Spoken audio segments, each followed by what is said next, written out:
trends in society, politics, economics, business, religious liberty, the Constitution, public policy, foreign policy, military policy, tensions in the Middle East, abortion, homosexuality, pornography, sexual ethics, media, technology, history, and America's godly heritage.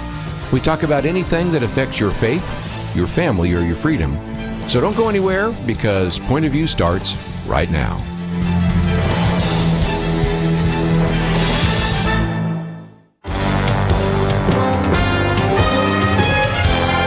Across America, live, this is Point of View.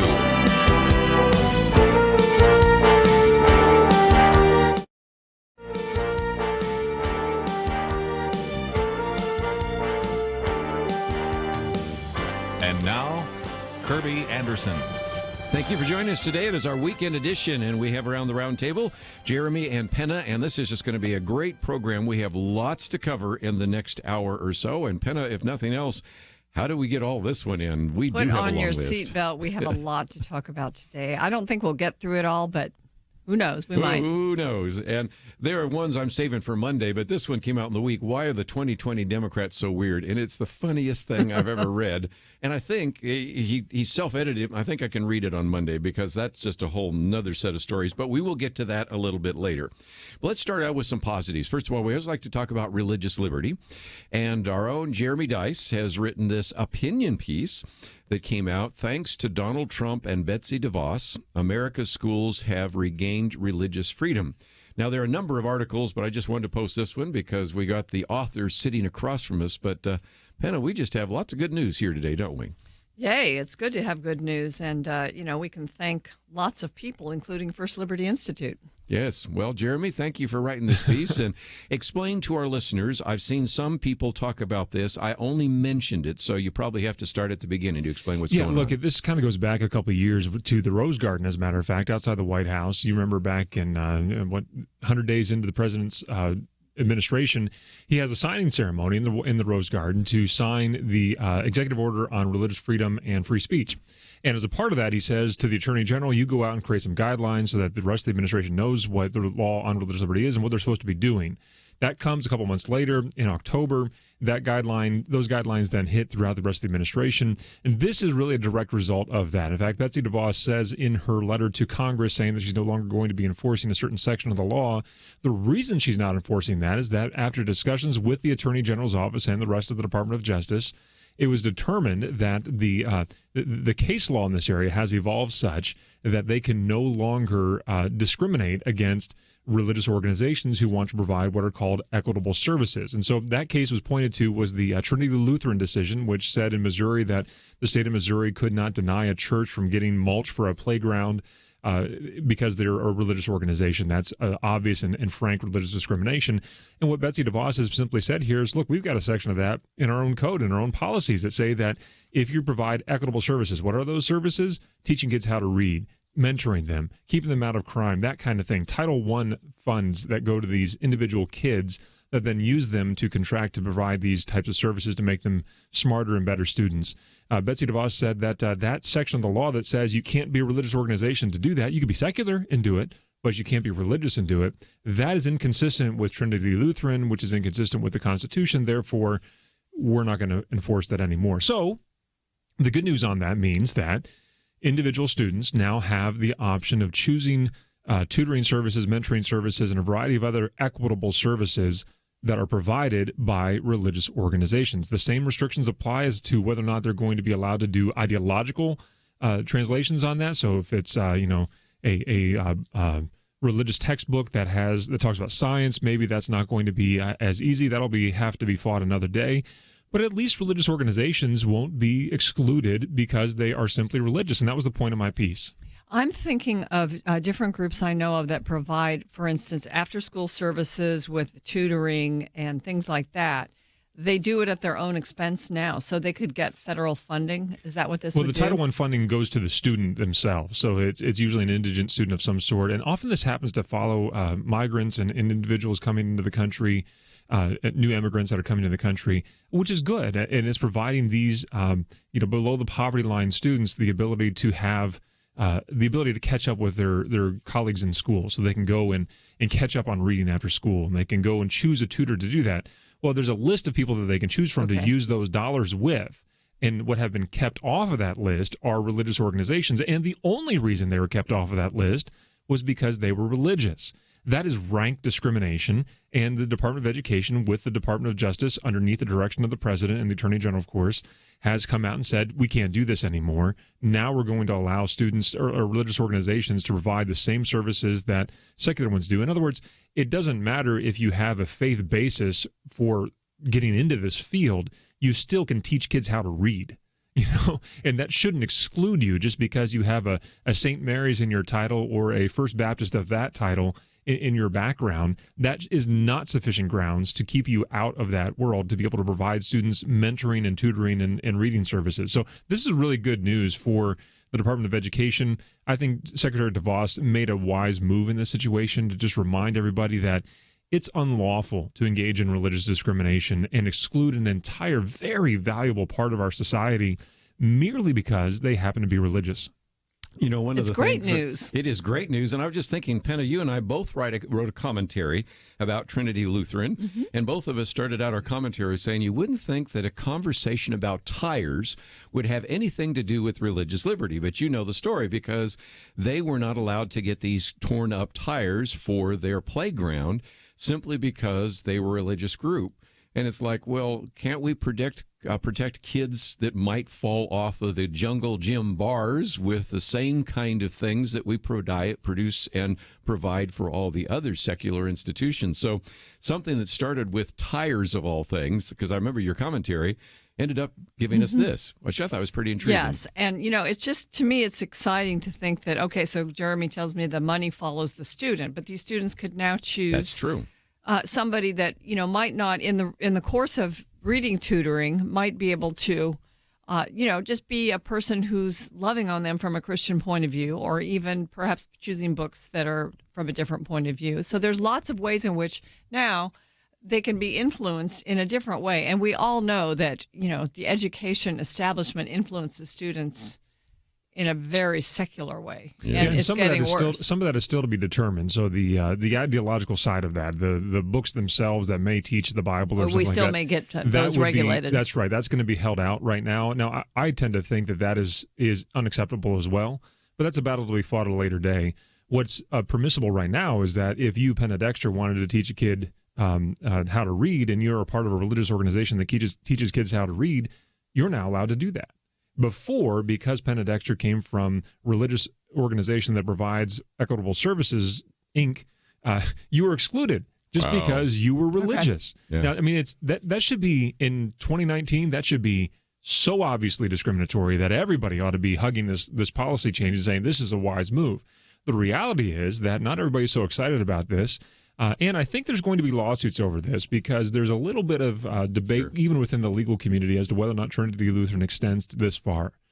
Chief Justice Roberts inserted a footnote. It's called footnote 3 in that opinion that basically says we're limiting this to what's in front of us right now. Wow. But not all the justices joined that part of that opinion. In fact, most of the conservative justices said, no, this should apply everywhere. You can't just get rid of religious organizations from participating in the public square merely because they're religious. That's discrimination. That is what the Constitution abhors.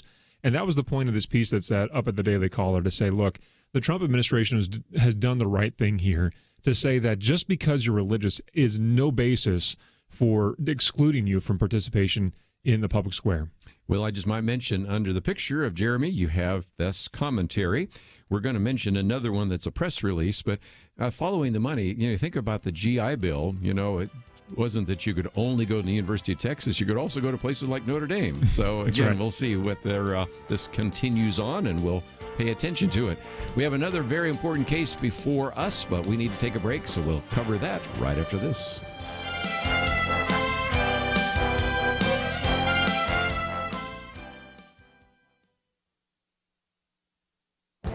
This is Viewpoints with Kerby Anderson. Americans don't know much about the Constitution, and it apparently is getting worse. 9 years ago, I wrote and recorded a commentary about constitutional literacy. Back then, I quoted John Whitehead of the Rutherford Institute, who testified before a subcommittee of the Senate Judiciary Committee concerning the rule of law. He provided some alarming statistics based upon a survey done about 10 years ago. They found that only 1 in 4 Americans could name more than one of the freedoms guaranteed by the First Amendment. In one study, they found that only 1 person out of 1,000 people could name all 5 First Amendment freedoms. Those would be the freedom of religion, speech, press, and assembly, along with the right to petition the government for redress of grievances. I thought about those statistics when I read an editorial written by Cal Thomas. He quoted from a recent poll conducted by the University of Pennsylvania's Annenberg Public Policy Center. They found that 37% of those interviewed could not name any of the 5 rights protected in the First Amendment. You know, nearly a decade ago, we were lamenting how few could name more than one of the First Amendment freedoms. Today, more than a third cannot name any of the freedoms in the First Amendment. Americans are not only ignorant of the Constitution, many are ignorant of the structure of government. A third could not name one of the 3 branches of government, and about 1/4 could correctly name all 3. Unfortunately, some of these Americans who are ignorant of the Constitution and of our government actually vote in elections. You can't protect the rights guaranteed in the Constitution if you don't know what they are. You can't protect our system of government if you don't know how it is structured. I hope you can see that we have lots of work to do to educate Americans about the Constitution. I'm Kerby Anderson, and that's my point of view. For a free copy of Kerby's booklet, A Biblical View on Socialism, go to viewpoints.info/socialism. That's viewpoints.info/socialism.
You're listening to Point of View, your listener-supported source for truth. Penna Dexter and Jeremy Dice here, and we're going to spend some time looking at a number of issues. Of course, we just looked at a moment ago, this one having to do with the freedom and religious freedom in the schools. In a minute, we're going to get to this one out of Greenville, Texas. But I thought I'd also mention, Penna, one that we will be talking about is these heartbeat bills.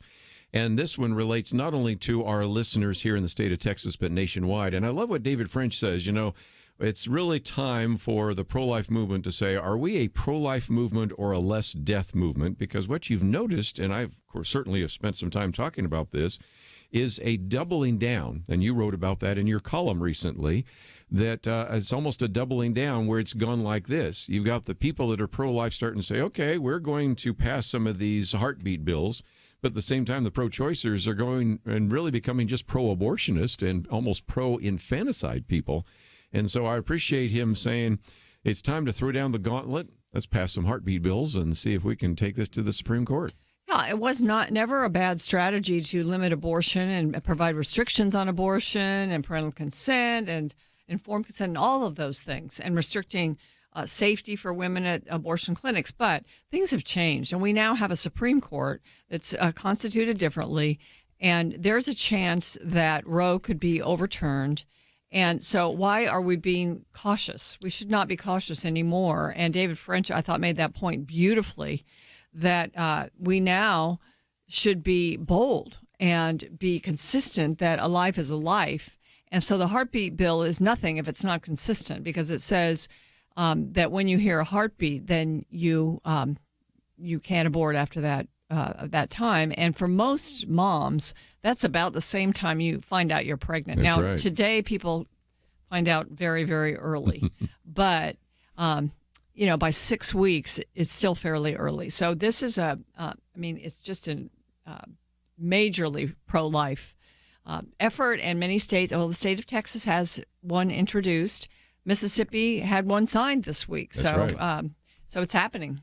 Again, that's the second article there, and we will get to that in just a minute. But, Jeremy, let me put you on the spot a little bit more. First of all, we've got your press release here, and I've also asked them to post your piece in the Daily Wire. This guy's getting proof. Yes. Really prolific, isn't he? Yes, public employees still have private religious freedom rights, and it is due to the fact that a group complained that 2 district employees were participating in a promotional video for a religious group. And I didn't think you lost your religious freedom rights at the schoolhouse gate, but especially when you left the school, I would really think that it would be hard even for my anti-religious individuals that I've debated over the years to say that's inappropriate, but here we go again. Yeah, it's a really bizarre situation with one of these organizations that seems to have little better to do than to send angry letters to school districts across the country, and they landed one in our backyard here in Greenville, Texas, and it's a bizarre thing, but it seems rather clear. Some people could understand, okay, maybe you give up a little bit of religious freedom when you go through the schoolhouse gates. There's a little bit of question mark there. Actually, Yeah, the sure. Supreme Court has said not really, but there's some limitations. Yeah, okay. But and This then is when not you, there.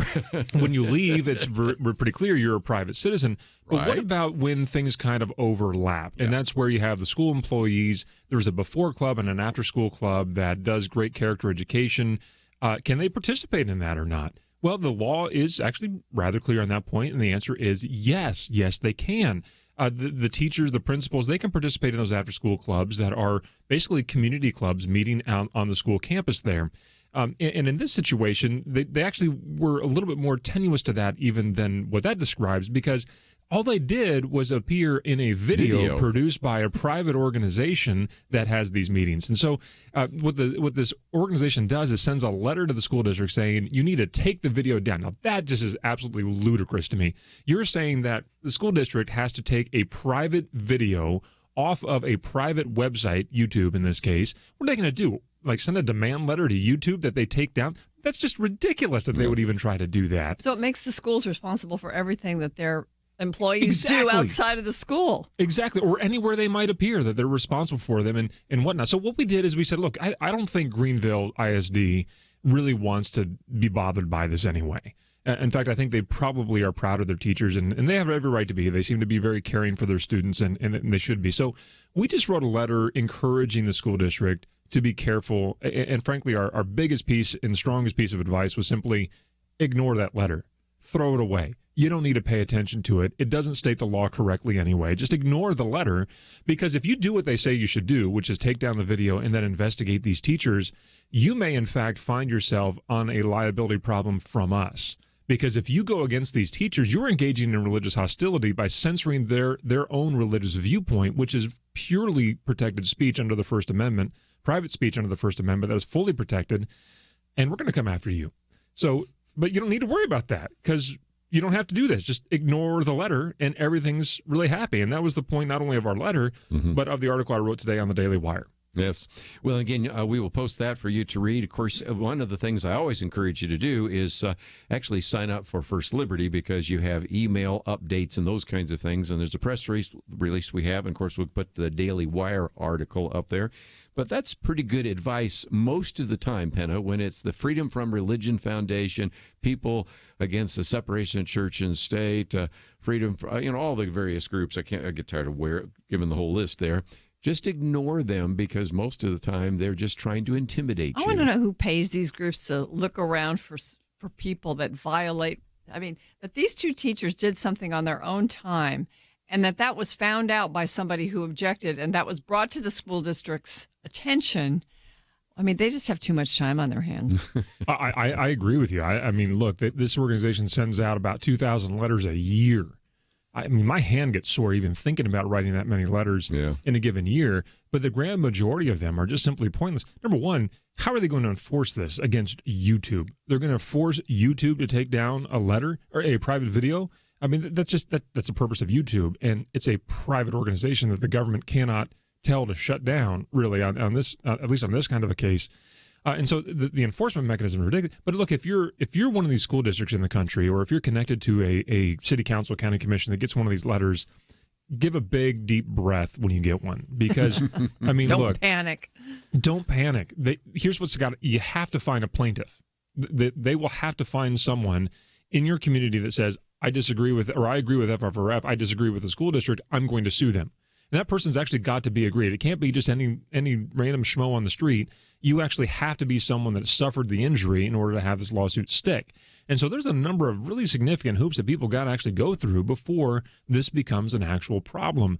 But even if all that is there, in this situation, this is ridiculous. Yes. If the school district were to actually discipline these teachers, which I don't think they would do, and I don't think they want to do, and we just wanted to encourage them not to do, but if they did, then the school employees themselves have rights against the school district. It's an unlawful employment religious discrimination that would be engaging in religious hostility to shut down the private speech of these teachers and principals. Let's get some action items. And the first is, you probably, even as you hear this story, say, I know of a story sort of like this. So what do I do? Well, first of all, you can go to firstliberty.org, and you'll see the picture of Kelly Shackelford, Jeremy Dice, and Mike Berry walking down the steps of the Supreme Court. I love that. They've revamped this whole thing. But then they have sections called school, military, house of worship, community. So you have a problem in the military. Mike Berry will take that one. School, almost your guys will take some of that. And that's this particular issue. But house of worship, your community. So you can click on those buttons, and then there is a place for you to connect. And if you already know of some story like that, you hit the connect button. I'm doing this because you've revamped the website, and I tell people how to. And there's a place where you can actually have general contact, legal help, or whatever, and write the case out there. And Penna, it's one of those things we've said before. We lose our rights if we don't stand up for them. And there's a tendency for people saying, well, it's not that big a deal. I come back to the Kuntz cheerleaders who are just young little girls saying, no, it's worth standing up for. And they had to go through so much and still have to go through all that. So all of us, young or old, need to let First Liberty know. And when cases like this come forward, they'll take them on. And that's one thing that won't stop us, because we have First Liberty Institute to, do it without us putting money out of our pockets. So sometimes we would just say, I could never afford to go into the court system. That's too intimidating. But you guys take that objection away. That's right. We're able to look. If you've had your civil rights violated by the government, if you've had your religious liberty questioned by the government, you shouldn't have to pay an attorney to get them back. They were wrong in the first place. So let us come alongside of you and say, look, the government is outside of its proper lane. Let's push them back into that lane. We'll send a letter first, but it may actually require that we sit down and actually file a lawsuit, which, I have fun doing. Not everybody's as excited about those kinds of things as I am, but it's perfectly acceptable for us to come in and say, you're acting incorrectly. And the way that we hold you accountable to that in this country is through the third branch of government, the courts. Again, if you know anybody that's a teacher, you might take these two articles, one from the Daily Wire, the Daily Caller, send them on to them. When we come back, though, we started talking about this issue of abortion and heartbeat bill. Let's come back and spend some more time on that. Penna Dexter, Jeremy Dice with us. We'll be back right after these important messages. Why should you become a partner with Point of View Radio? Because for decades, this team has made a significant difference in lives and communities across the nation. Because America is dying for lack of biblical wisdom about life and culture. You should give because your gift will make possible cutting-edge information on issues that matter, information you won't hear anywhere else. Why? Because your gift will change lives, because you'll influence our culture with biblical truth, and because you can make a difference for the future. Our nation needs a truth team very badly. Support Point of View Radio today at pointofview.net. Click on Join the Truth Team and choose your level of support. Pointofview.net. Or call 800-347-5151, 800-347-5151. Or mail that first donation to Point of View, Box 30, Dallas, Texas 75221. Box 30, Dallas 75221. Point of View will continue after this.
are listening to Point of View.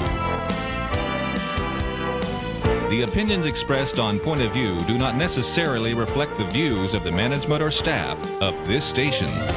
And now, here again is Kerby Anderson. Back once again, Jeremy Dice with us, as well as Penna Dexter. And Penna, of course, has been writing on some of these heartbeat bills, and I thought we would actually post this particular article. But let me just come back for just a minute. We already had, of course, posted the article by Jeremy about Trump, DeVos, and the American schools. And now we have this, and that's from, by the way, Daily Caller. We just posted the one from the Daily Wire. It's the very last one on the list there. Public employees do have private religious freedom rights. Let me, first of all, encourage you maybe to think about printing those out. And this Sunday, when you go to your Sunday school class, your Bible fellowship, hand those to a teacher or an administrator or a principal or something like that. Because, first of all, it tells them that they have a lot more freedom than they might know. It might educate them about first liberty so that if there's some case that they have to deal with, they know there's an answer to that. And if nothing else, they'll know that when in doubt, call Jeremy, since he's the guy writing on all those issues. So that's just something I would highly recommend, and we have those on our website. But Penna, how about this one? David French. He was in studio with us a couple months ago, and always appreciate his articles. I find myself time and time again looking at articles and saying, well, going to have to put another David French one there. And this one's good. Republican legislatures throw down the gauntlet, pass heartbeat bills. Tell us more. Well, I love this because, you know, I've heard about the heartbeat movement for many years, and I always was a little skeptical because the courts just come in immediately and they get struck down. But things are different, as we mentioned a couple segments ago, and that is we have a different Supreme Court. We're starting to populate the courts with different kinds of judges. So you're getting the possibility that some of these might pass court muster. And, you know, since Roe versus Wade was decided, the pro-life movement has grown and mushroomed, and it's it's just a vital movement in the country. And there's been a lot of success in limiting abortion, and the partial birth abortion ban, of course, upheld by the Supreme Court finally after a 10-year battle. And parental consent, parental notification bills.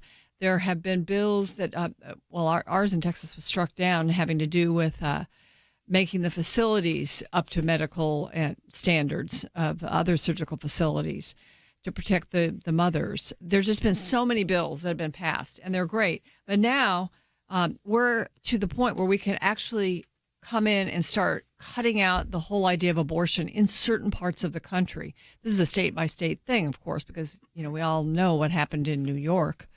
And we've seen other states allow abortion all the way up to birth. And they're doubling down on that. Well, let's double down, if you're in a conservative state, on abortion and being consistent on that's a human life from conception. So a lot of people have introduced these heartbeat bills. One was actually signed by the governor of Mississippi this week. Mm-hmm. The state of Georgia's legislature, I think one of the houses has passed one. The state of Tennessee, one house has. In Texas, there's been one introduced. We discussed it at length with Briscoe Cain, who's the state who introduced it, and who's a state rep here in Texas. And Kentucky, Iowa, they've passed their own. So, and the courts certainly are involved. But we're at a point, and I think David French puts it so well when he in this full article that I highly recommend to all of you to go to pointofview.net and read, because we're talking about, he says, the battle is over degrees of support for the killing of a child in the womb, not over its ultimate legality. And we have to make it over that. It's time that we can. We have that possibility. People are saying, no, we won't overturn Roe yet, but we might in the next few years. It could be very possible. This is a way to begin that process, but that's not the only reason. The other reason is, let's be consistent in our thinking about human life. When you have a heartbeat, that shows the world that is a separate human being from the mother that's carrying that baby. So that's, you know, the definition of abortion is taking a human life, and it's murder. And that undergirds that point. And so I think that's one reason why these bills are key. Yeah, and not only does it keep the legal issue afloat and perhaps even resolve that horrendous decision in Roe v. Wade, but It also occupies the political discussion. And I think it's time for, especially the Democratic Party, to be answering a very clear thing. You've heard this week several times, if you've been paying attention, very succinct questions being asked, very specific questions being asked of Robert Francis O'Rourke on the campaign trail as he stands on top of numerous counters all across America, which I really hope they wash after he gets off those counters before they go back to serving food on them. But the bottom line is that there was one individual that asked a very good question and said, look, I can understand if you have an issue up to about the third trimester, but what about in the third trimester when this child, with medical science advancing every day and children surviving at younger and younger ages, would you be opposed to that? And then he refused to answer to that question. He just simply pivoted off of that and said, well, look, abortion is an issue between a woman and her doctor. I'm sorry, that talking point by the left is no longer viable. Pardon the pun. Yeah. You must now answer these questions head on. And he was also asked later in the week about what about if that child was born and was sitting there on the table? Do you let it die or do you render aid? And he refused to answer that directly as well. The Democratic Party, I guess I'm talking to you guys on the left right now, you've got to hold these folks accountable to what the discussion actually is right now. It's no longer sufficient in today's day and age to have a soundbite that misses the entire point. People see through you. Why do they see through you? Because science has advanced so dramatically right now that everybody can take home with them a fetal heartbeat monitor from Babies R Us for $10 and hear their kid's heartbeat throughout the duration of their pregnancy. They don't believe you anymore that this is just a clump of cells. So you're going to actually have to have a good answer about why you're permitting a widespread abortion practice that is a far more aesthetic than it is medically necessary. Yeah. And again, one of the things he says is incrementalism had its day, but if the political pro-life movement devolves into a little more than just various restrictions, that's back to the fact that we shouldn't have a debate over the degrees of support. That's not going to be successful. But if a movement is truly pro-life and a majority of the state's voters want to protect and foster a culture of life, then it's time to throw down the gauntlet. And I think it's back to the point that you made a few weeks ago, Penna. You might as well double down because the other side is doubling down. It used to be that Planned Parenthood, as you point out in your commentary, used to say, well, we do a lot of other things. Now the head of Planned Parenthood says, no, abortion's our thing. And you've got New York and Virginia and other places, Rhode Island, talking about basically almost legalizing infanticide. So this is all the more for us to stand up there and to say incrementalism had its day, but now it's time to throw down the gauntlet and truly be pro-life. When you have a movement that is decades in the making, and it kind of becomes comfortable in its role of incrementally outlawing certain abortions, you could communicate something. When you have this situation now that we have with better courts, you send a message that you don't care that much, too, about the sanctity of human life if you don't actually try now to, really make abortions illegal and stop abortions where you can. So, we as a pro-life movement have to do some self-searching. Are we like just becoming bureaucratic and old, or are we a vibrant movement still? The movement that we once were, and we actually can be revitalized because we actually have so many possibilities ahead. Right, and David makes a great point in here that if we're going to be continue to be committed to incrementalism, he says that incrementalism ultimately encourages judicial caution. Why would you change Roe if they're just simply fighting over whether or not doctors have to have admitting privileges, as important as that might be? It doesn't give the judges or justices the real confidence that they need to go out there on this limb and overturn Roe. We'll just take small pieces at a time. We can expand things to cover different areas, but ultimately he says a demand to overrule Roe in the face of incrementalism is a demand that judges be bold even as legislatures remain cautious. Indeed, the most likely outcome of continued incrementalism is a virtual guarantee of more Roe no matter how much the court composition changes. But he goes on to say that can change if the legislatures themselves will be bold. That will then encourage the courts themselves to take bold steps here as well. And the reality of that is not only does law evolve downstream from culture, even within the court system, It's just a pure recognition that judges and justices are themselves human beings, and they recognize what's going on in the country. And as much as they maybe shouldn't be taking the cultural winds into consideration, they certainly do within their legal decisions. This is an important moment. And again, even if the laws are struck down, it's still just sending the cultural signal, back to your point, to a lot of women who are convinced the only answer to their problem is an abortion, saying they almost would have outlawed what I'm about ready to do. So maybe I need to rethink this and check out my local pregnancy center and see if there's some alternatives. So I think it's just a great piece. We've posted it now. We'll probably come back to it a little bit later, but especially since some of that's even happened in the Texas legislature, wanted to cover it today. We'll come back with more right after this.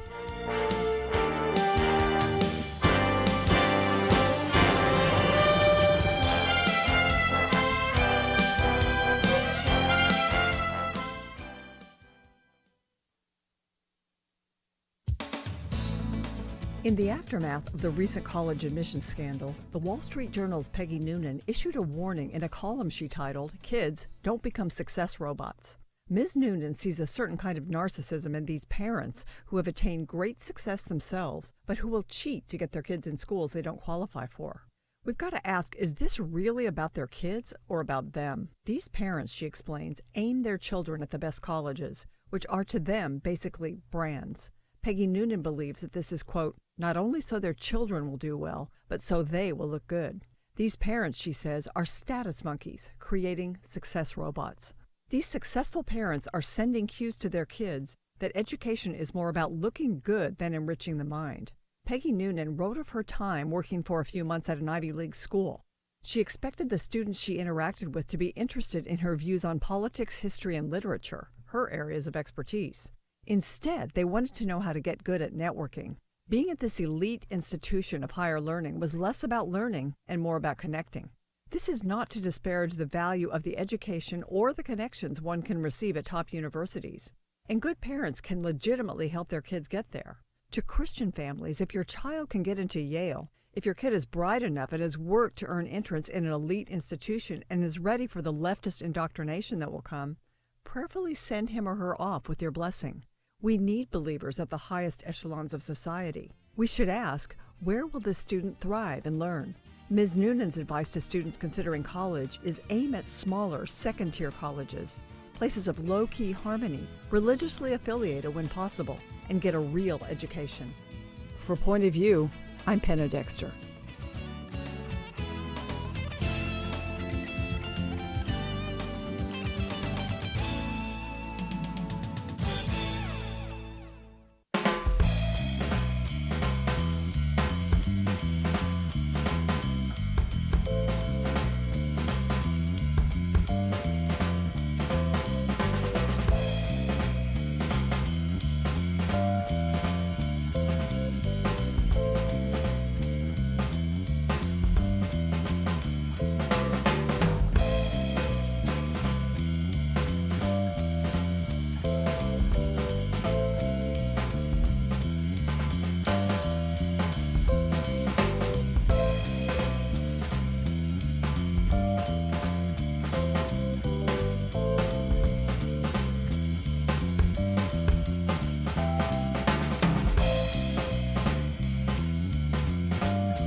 You're listening to Point of View, your listener-supported source for truth.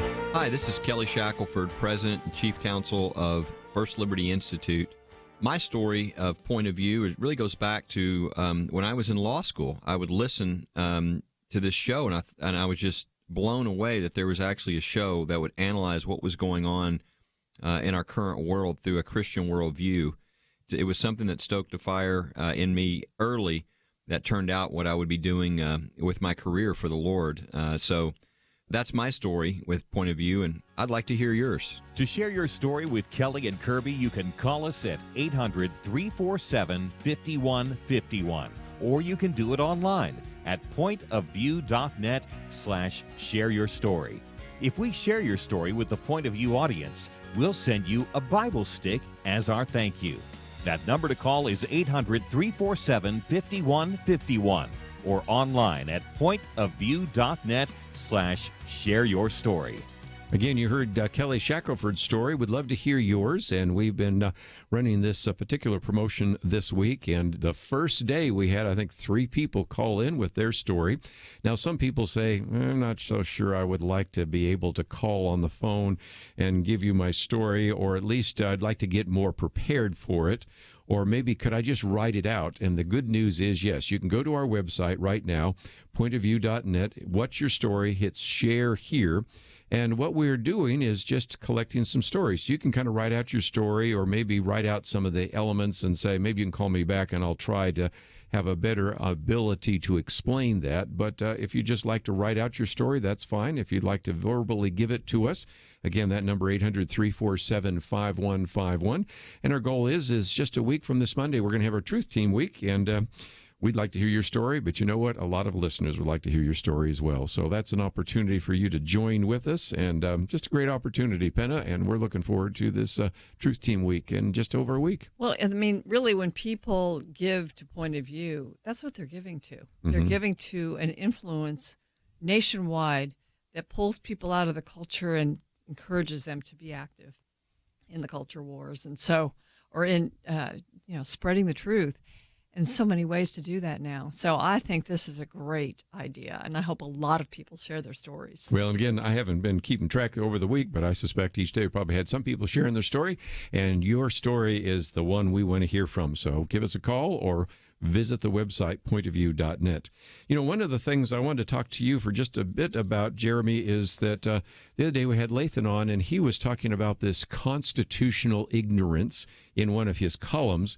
And I said, well, I can do you one better, because he was pointing out that the most recent study from the University of Pennsylvania's Annenberg Public Policy Center found that, this is really kind of sad, that only about a third of the individuals they interviewed could name one of the 3 branches of government. That was pretty bad. And he was talking about how they also couldn't name one of the First Amendment freedoms. And I said, well, yeah, but if you go back far enough, when I first started writing my columns, and I've been writing for about 11 years, but I think 9 years ago, I talked about a piece with John Whitehead of the Rutherford Institute. And at the time, he was testifying before the Senate Judiciary Committee that he found that very, very few people could name all 5 of the First Amendment freedoms: religion, speech, press, assembly. One that sometimes people don't get is right to petition your government. But he was lamenting back then that he couldn't name all 5. Now we have people that can't name one, and we can't find hardly anybody other than a few people that can name all 3 branches of government. So it sounds to me like we have some work to do here. Yeah, and some of them seem to be occupants of one of those branches of government at times. Look, this is very important, and I would settle for most Americans just being able to recite at least a portion of the preamble to the Constitution. That would be a very good thing. It's at the very top, and you might wonder even why the preamble would even be in existence, but the founding fathers, more than just wanting to have a buffer at the top of the outline of the articles and the amendments of the Constitution, wanted to set straight the purpose of having this Constitution. What was it and how is it oriented? And people know, I hope, that it starts off with "we the people." And then they go on to say, here's why: in order to form a more perfect union, establish domestic tranquility, and on it goes. They're laying out the purpose of the government itself. And so it comes as no surprise then that people go on throughout however long our history has been now, and we get to this point in our country where we can't name a couple of the rights within the First Amendment. Well, that's a pretty important thing to think about, because if you think about it, Articles 1 through 6 were the ones where we're giving rights to the government. It's recognizing we own those rights to begin with. But by the time we get to the amendments, we're saying we didn't give you these.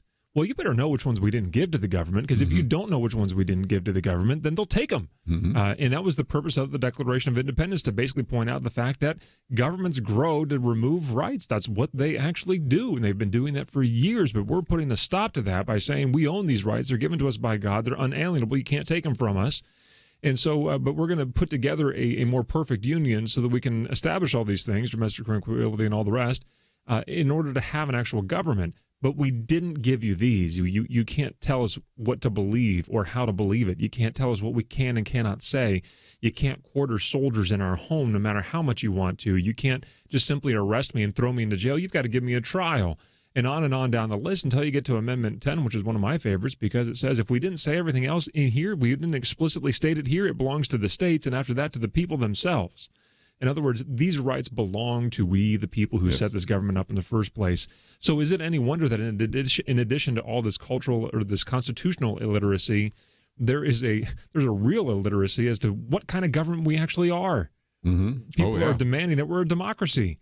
Well, that's only partially true. We're a democracy that's within something else, which is a republic. And that structure really matters because it gives everyone a voice, not just those who can actually manage to get the biggest plurality or majorities together. We actually have the entire country that works together within a union of individualized states which bear down to individual persons. So understanding how we're structured and how that structure is revealed within our Constitution is wildly important. Yeah, well, and again, one of the solutions I suggest, Penna, is that there are some states now saying that in order to graduate from high school, you should be able to pass the citizenship test. Now, I've looked at the citizenship test. In order to pass it, you only have to get 6 out of 10 questions. Where were they when I was in school? But anyway, that. But nevertheless, we're in a situation right now that people that are naturalized citizens who actually learn about our structure of government, our history, may know more about the Constitution than people that are born here. So maybe that's at least one possible solution. I think it's a wonderful solution. We have this issue that's popped up now about 16-year-olds getting the right to vote. Yes. And it's like, that's worrisome, but how many people who are in their 40s, 50s don't know what the Constitution says, what our rights are? So it's not just 16-year-olds that we worry about. And, there's so many things that are kind of bubbling up now because we don't know our rights and the role of government. I mean, all of the socialist policies now that are being... Is health care a right? Is guaranteed income a right? Yeah, all of that.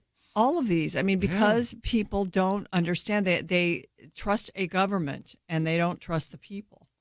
And then, so the 16-year-olds voting, and then also the other issue is abolishing the Electoral College. And that's because people think we are in a democracy, and they are now doubling down on that and saying, well, it should be the popular vote that elects the president, and they don't understand the reasoning of the Electoral College. And so there's another misunderstanding of the Constitution that is now becoming a campaign issue. Whereas they denigrate the Electoral College as some sort of racist leftover, which is anything but it is to make sure, and perhaps it has been abused in that point. I don't want to concede that point too terribly much, but the Electoral College ensures that, hey, you folks up in Rhode Island, you actually have a share of the voice here as well. And if you go back through the past, I think 3 or 4 presidential administrations, you'll see that the swing states are not the ones you might think that they were. They were different in the last 3 elections pretty significantly. And I think it'll be the same in the future elections as well. We'll probably cover that when we come back from the break, because there are all sorts of proposals that especially some of the Democratic candidates are making to change the country fundamentally. We'll come right back right after this. The leader looked around the table, motioning to the older men. He said, "You're here to remind us how faithful God has been in the past. Now, you middle-aged guys, you keep us focused on what God is doing right now. Make sure we don't stop. And you younger guys, keep us looking forward. Imagine what God wants us to be doing in the years to come." There's a lot of wisdom there. We have to be thankful for the past, focused on the present, and mindful to plan for a great future. Many listeners have made bold moves to partner with Point of View Radio and accomplish great things for more than 45 years. But as we look around, we do see many positive things, and I think we can all admit there's a lot more to be done. It's time to think about your next bold move, what you can do to invest for our nation's future. Be thinking about that. If you have an answer now, don't wait. Make your next bold move now. Give online at pointofview.net or call 800-347-5151. It's our future. The time is now. Pointofview.net and 1-800-347-5151. Point of View will continue after this.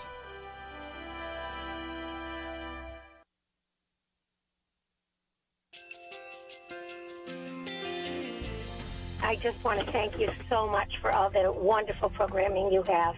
You're just absolutely fantastic. I recently started listening to Point of View, and I really found it interesting because of the different subjects you cover. Thank you for that. I really appreciate everything that you do in keeping us informed. Thank you, Kerby, for everything that you have been doing. I appreciate all the work that you're doing, advocating for the Word of God. Thank you so much. Point of View, I think, is absolutely necessary because it's a Christian perspective, a biblical worldview perspective, and receive very current, up-to-date information about what is really going on, week to week in our culture, which is changing so rapidly, and yet it's morally sliding backwards. Yeah, I'm just, first of all, I thank you guys. Y'all's program is wonderful, and enjoy it every day. I learn so much every time I listen to it. Point of View Radio Talk Show.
Hi, this is Kerby Anderson. You know, each day we take on the tough issues and provide a biblical perspective to them. The topics we cover are wide-ranging.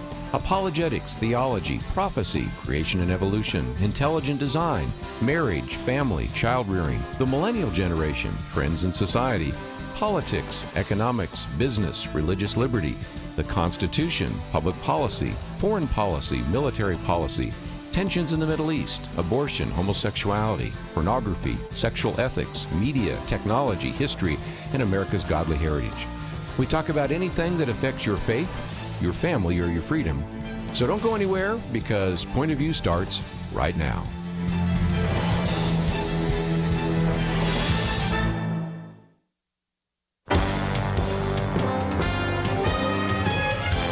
Across America, live. This is Point of View.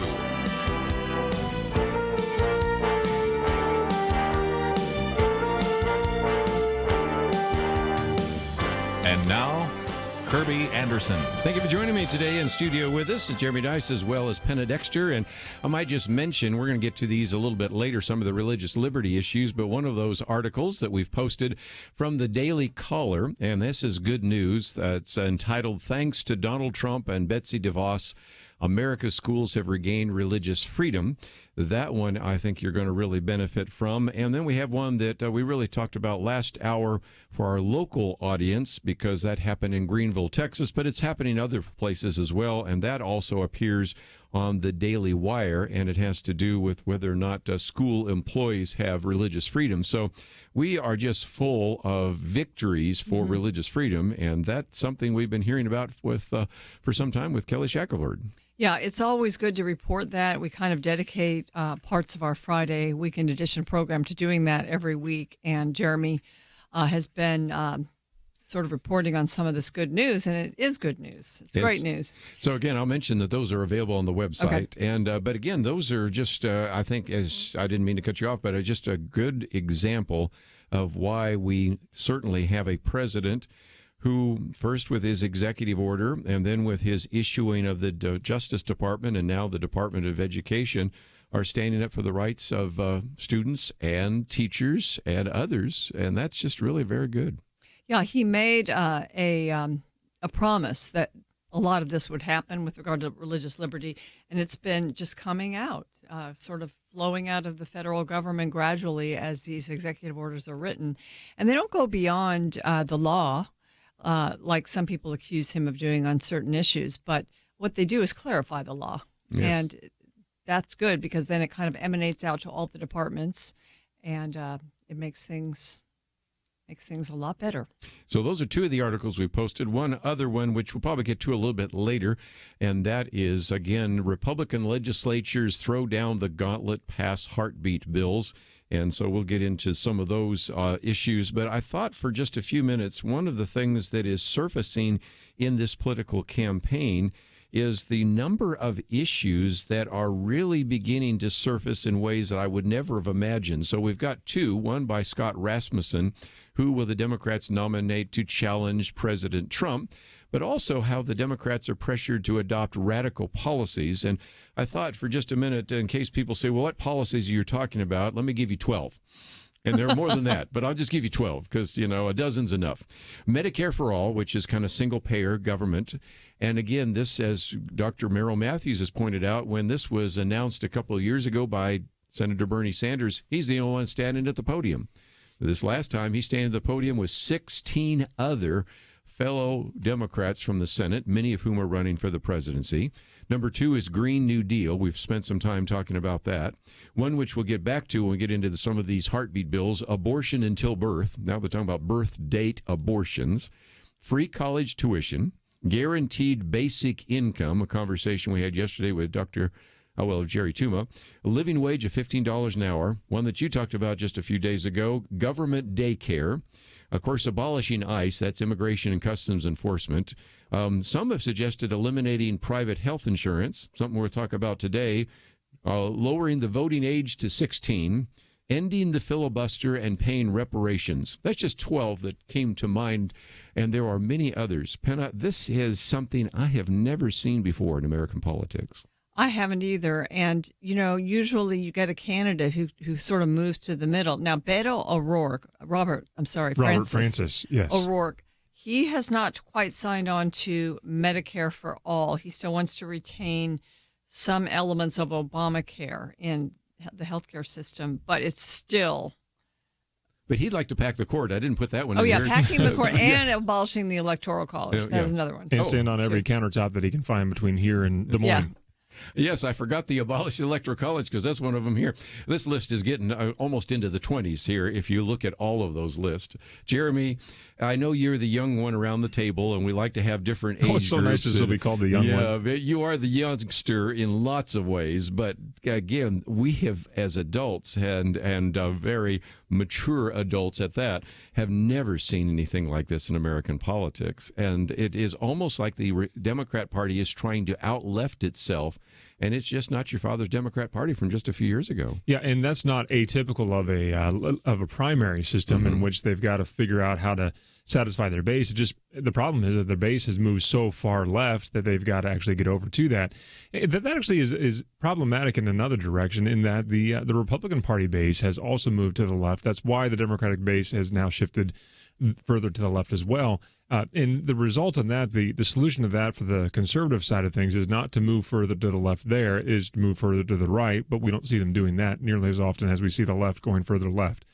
So I would just say at this point, for the next year and a half, pull out a bucket of popcorn and start just watching, because you're going to see a blood sport that the likes of which we haven't seen in a long time.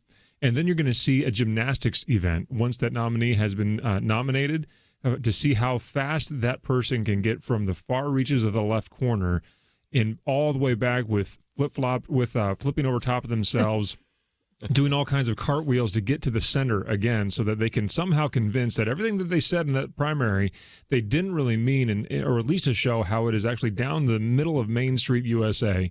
It's going to be real hard for them to do that, but that's what they're going to want to attempt to do. If you're a spectator and you're watching this, I mean, who do you root for? Because it is the believers that are listening to our program, the people that are conservatives, that have a Christian worldview, are watching this and they're saying, okay, I hope the most liberal candidate, the person that's espousing the worst, farthest left policies, I hope they win, and I hope they're the nominee, because they'll probably lose. You can do that, but I don't know how well that's going to work this time. And again, those old ones around the table, and I'm the oldest, so I'll use that. You got more hair than I have, so I don't know. 1972, and here's a good point. For people who have not looked at this historically, Richard Nixon was the one that said, look, this is the nature of American politics. The Republicans run to the right, Democrats run to the left, and then they all race to the center in the general. Well, except some went to the left and never came back. George McGovern in 1972 and lost almost every state. And then you have in 1984, Walter Mondale runs to the left, never really comes back, and loses virtually every state. I'm not so sure, back to Penna's comment, that happens this time. But this is so radically different. And back to the point that people sometimes say, well, Republicans have become more conservative and Democrats have become more liberal. I don't think so. Go and look at the party platform, which Kelly Shackelford worked on in 2000, and compare it to the most recent party platform, or even what you think will be the Republican Party platform in 2020. It's about the same. Yeah. The party platform, even in 2016, is going to look so different from the one in 2020 that I think it just illustrates, again, how leftist this has become in just a generation. That's true, but I think they're counting on the fact that most people right now don't ever look at the party platform. And in fact, even in the Republican circles, they may say that they are this or they may say they are that, but don't say it to me anymore. Show it to me, because you're not showing me that you're abiding by your own party platform in many circumstances. And again, I use that as an example, but even so, I mean, could you imagine anybody other than Bernie Sanders 5 years ago, 10 years ago, talking about something like Medicare for all? Now, it's the mainstream idea in the Democrat Party. We have a lot more to cover. We will do so right after this.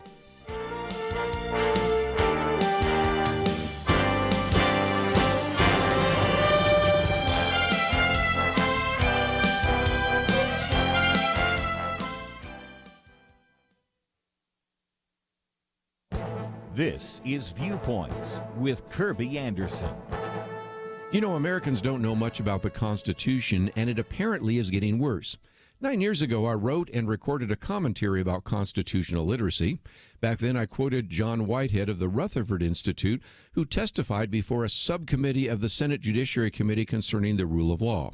He provided some alarming statistics based upon a survey done about 10 years ago. They found that only 1 in 4 Americans could name more than one of the freedoms guaranteed by the First Amendment.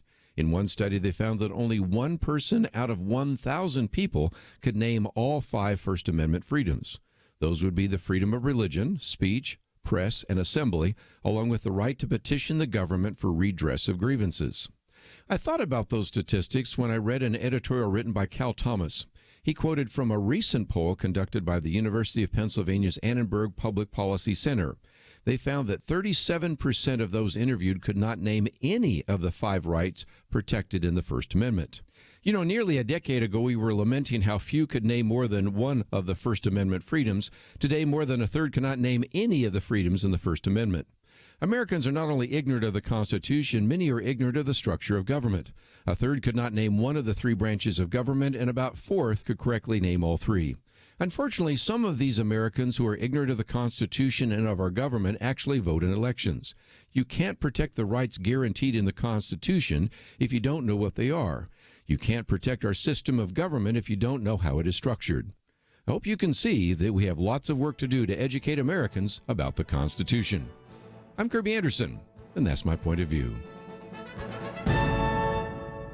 For a free copy of Kerby's booklet, A Biblical View on Socialism, go to viewpoints.info/socialism. That's viewpoints.info/socialism.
You're listening to Point of View, your listener-supported source for truth. Back once again, we have lots to cover here today. A little bit later, we're going to get into abortion and some of the heartbeat bills. We might even get into how the shooting in New Zealand lately has been used to silence any kind of discussion, critique, or debate about Islam. Somewhere along the line, since Penn and I have both been to Israel, the recognition of Golan Heights and why we should care about Israel is one of the articles we've posted. And we'll get into some of the religious liberty issues before it's all through, maybe the college admissions scandal. But while we're still talking about these candidates, one of those individuals, this one's called Beto's Apology Tour. That'd be Robert Francis O'Rourke for you, since he always likes to use his full name. This is kind of intriguing because some people had said early on that they thought the odds-on favorite would be maybe Joe Biden with Vice President Beto O'Rourke. But do you want 2 white males running? Probably not. So more and more people are now settling into the idea of Senator Kamala Harris perhaps being the nominee. There's a very good reason for that, by the way, because Penna, you and I both grew up in California. Remember when we used to vote? June. This time, not only is the Texas primary March 3rd, the California primary is March 3rd, and a dozen other states have their primary that day. It could all be over by March 3rd. The next Tuesday, if that Super Tuesday doesn't do it, the next Super Tuesday will, because there's a whole series of other states by March 10th, which means somebody who either has a lot of money or name ID, that narrows it down pretty quickly, becomes the possible nominee, or individuals that have obviously a link to in the state of California. So we'll see where this goes. But Robert Francis O'Rourke, or Beto O'Rourke, has really not only been standing on a lot of tables lately, but he's had to answer a lot of questions that he never had to answer when he ran against Ted Cruz. What about Interesting that is the case now, that he's in the actual race. He's got to start answering some questions that the media maybe took a little easier on him when is in a race that they wanted the opponent to lose, or perhaps conceivably wanted to lose. So, yeah, it's interesting that once it gets there, things get a little bit more pressurized on things, including the fact that he said up and down, swore on a stack of Bibles next to swearing on a stack of Bibles that he was not going to run for president, and now he's running for president. Happens so often. I just hope that folks get out of an event with him without a broken nose. I mean, the arms are flying around like crazy. As if someone's trying to get more steps on their Fitbit. It's kind of a crazy situation. This Democratic primary, independent of all that kind of stuff, is going to be very, very revealing as to where the heart of the left is right now. We talked about it before the break, about how these remarkable policies are coming out that are so far askew from what our country has been. But the problem is there doesn't seem to be a bottom on these things. And I don't know that we've hit it quite yet, because there is that new generation that is arising right now that keeps on cheering for the bottom of that. I saw a tweet the other day from a young lady who was the daughter of someone who was a producer for Colbert's show, saying how she has not grown up in affluence. As if I'm sitting there, exactly what poverty have you been in? It's remarkable that this is the kind of mentality that we face right now, that the abundance that we have in this country right now, we're seeing a generation that is, I can't really describe it other than to say just whiny. They want more of what they haven't received, nor have they worked for. It was AOC the other day who was tweeting out about how difficult it is being a congresswoman because you work all the time. Okay, go try the practice of law sometime. I saw a study that said that it's dangerous for, they're trying to make it illegal for your boss to call you after work hours. And I went, after work hours, what are those? It'd be nice to know what that actually is on occasion. But, there needs to be some strengthening up on things. Toughen it up. Yeah. Exactly. Grit, as they used to talk about. Penna, the other question that you have addressed as well is kind of the Me Too movement has created kind of what some people have called a woke primary. Now, by woke, you mean that I'm really sensitive to some possible slight. And you have Elizabeth Warren, and we're going to get to her in just a minute, talking about wanting to end the Electoral College. But Elizabeth Warren having to apologize for trying to be an Indian. Kirsten Gillibrand has had to apologize, not only the things happen in her staff, but because a number of years ago she said, now be careful, I'm going to say some words that are really offensive. They used the words illegal alien and had to apologize on a radio show, a television show about that. And even Kamala Harris, who many people think might be the odds-on favorite, she has had to apologize for being a prosecutor. I mean, Bill Maher the other day said, Democrats, make sure you don't eat your own. I mean, this not only in terms of just these wild statements being made, but of the elimination of individuals because they don't fit with political correctness, could make this one of the most interesting primaries ever. Well, I think another example, although he hasn't announced he's running, is Joe Biden said that Mike Pence was a good guy. And, who doesn't agree that he's a nice person? I mean, but really, you can't say that. Can't say that. It is, getting back to Beto O'Rourke. Please. I think he got away with sort of generalizations during his other campaign. And now, and this was, I don't know if you sent me this, Kerby, or someone else, but I think it was by Newt Gingrich. Oh, yes. I thought that was a very good piece. Yeah, he talked about Abraham Lincoln losing an election.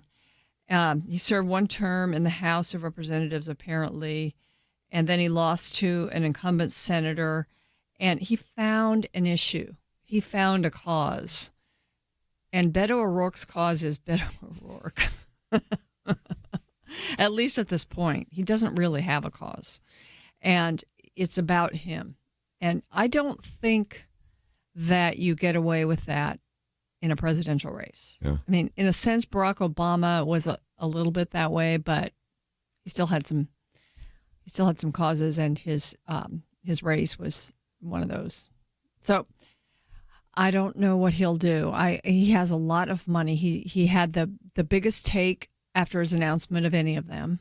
And of course, he has all the other money that he's already raised in the Senate race. So money is a big deal, but it isn't decisive. You know, one of the things that Chad Hennings earlier in this week, and then later David Frege said, is at least for the men, you want a cause bigger than yourself. And it seems to me that what is the cause, you know, for, of course, Abraham Lincoln, it was slavery. And even for some of the Republican candidates in the past, it's been the traditional family. It's been the issue of life or whatever. These are so diverse causes, Jeremy, that that's difficult. And when you're the cause and you have to focus everybody's time and attention on you, I just don't see how that garners enough support for you to win the nomination. But we'll see.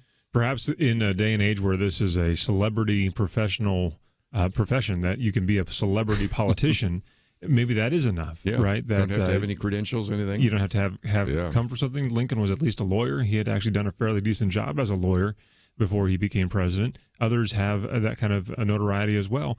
But we're getting into a day and age where it really is a celebrity contest more than it is an actual, you know, I think this person could be a good leader. Look, George Washington clearly was a celebrity of his own age, but can anyone doubt that his mark on the presidency is something beyond just celebrity? It was actually substantive.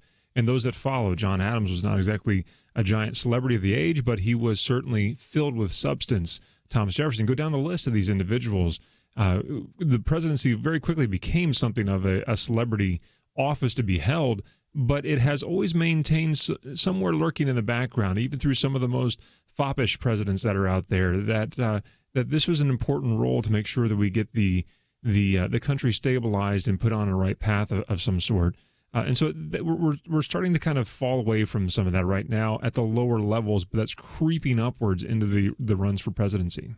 Again, it's possible that none of these candidates will make it into the Oval Office, or one of them will. But I want to come back to something that somebody talked about, the idea of burn it down Democrats, which is a way of saying, when you start talking about getting rid of the filibuster, when you start talking about getting rid of the Electoral College, you're basically saying, well, this democracy can be changed. And they fail to understand that it, as we like to remind people so often, is a republic. And there are some reasons why we have a filibuster. There's some reasons why we have an Electoral College. There may be some reasons why we don't want to let 16-year-olds vote. And so I want to come back and get into some of that with our roundtable discussion. I also see some of you are calling in, and if you'd like to, feel free to do so. 1-800-351-1212. I know at least one of you wants to address this issue of adoption and abortion, and that gets us into one of the articles we posted, which I think is really a very helpful piece by David French, so you can read that during the break. Republican legislatures throw down the gauntlet, pass heartbeat bills, because there are some real opportunities, I think, for the pro-life agenda to move forward, even at a time with all the craziness taking place right now. And if you say, why are you talking about the election? It's because in June is the first Democrat debate. And I will predict with virtual certainty that by March 3rd, or certainly by March 10th, this will be over, because everything this time is front-loaded. So let's take a break. We'll come back and continue our conversation right after this.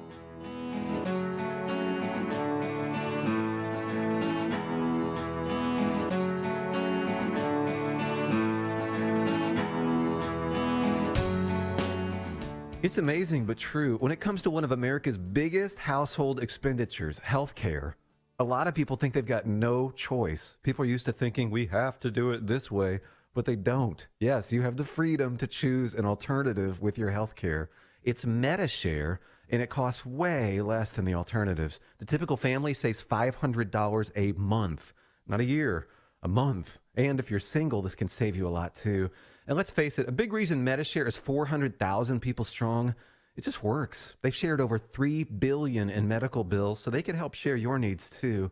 Joining MediShare for so many people is one of those things that makes you say, why didn't I do this before? So yes, the time has come for something better. Look into joining MediShare and see why so many people are opting out of the old way and into the new. Why not look into this? Just call 855-90-BIBLE. That's 855-90-BIBLE.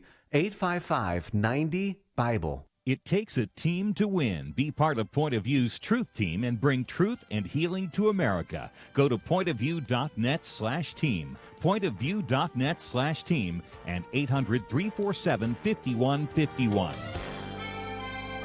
Point of View will continue after this.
You are listening to Point of View.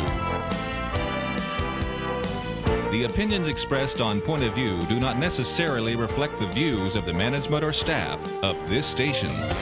And now, here again is Kerby Anderson. If you'd like to join our conversation, 1-800-351-1212. Penna Dexter, Jeremy Dice with us. And again, we are going to spend some time a little bit later talking about some of the First Liberty cases and including 2 articles by Jeremy. But I thought while we were still on this subject, this piece that is coming out just saying, are we in a situation where even if we don't have an individual that replaces President Donald Trump in the Oval Office, have we now just challenged everything? And one example is the Electoral College.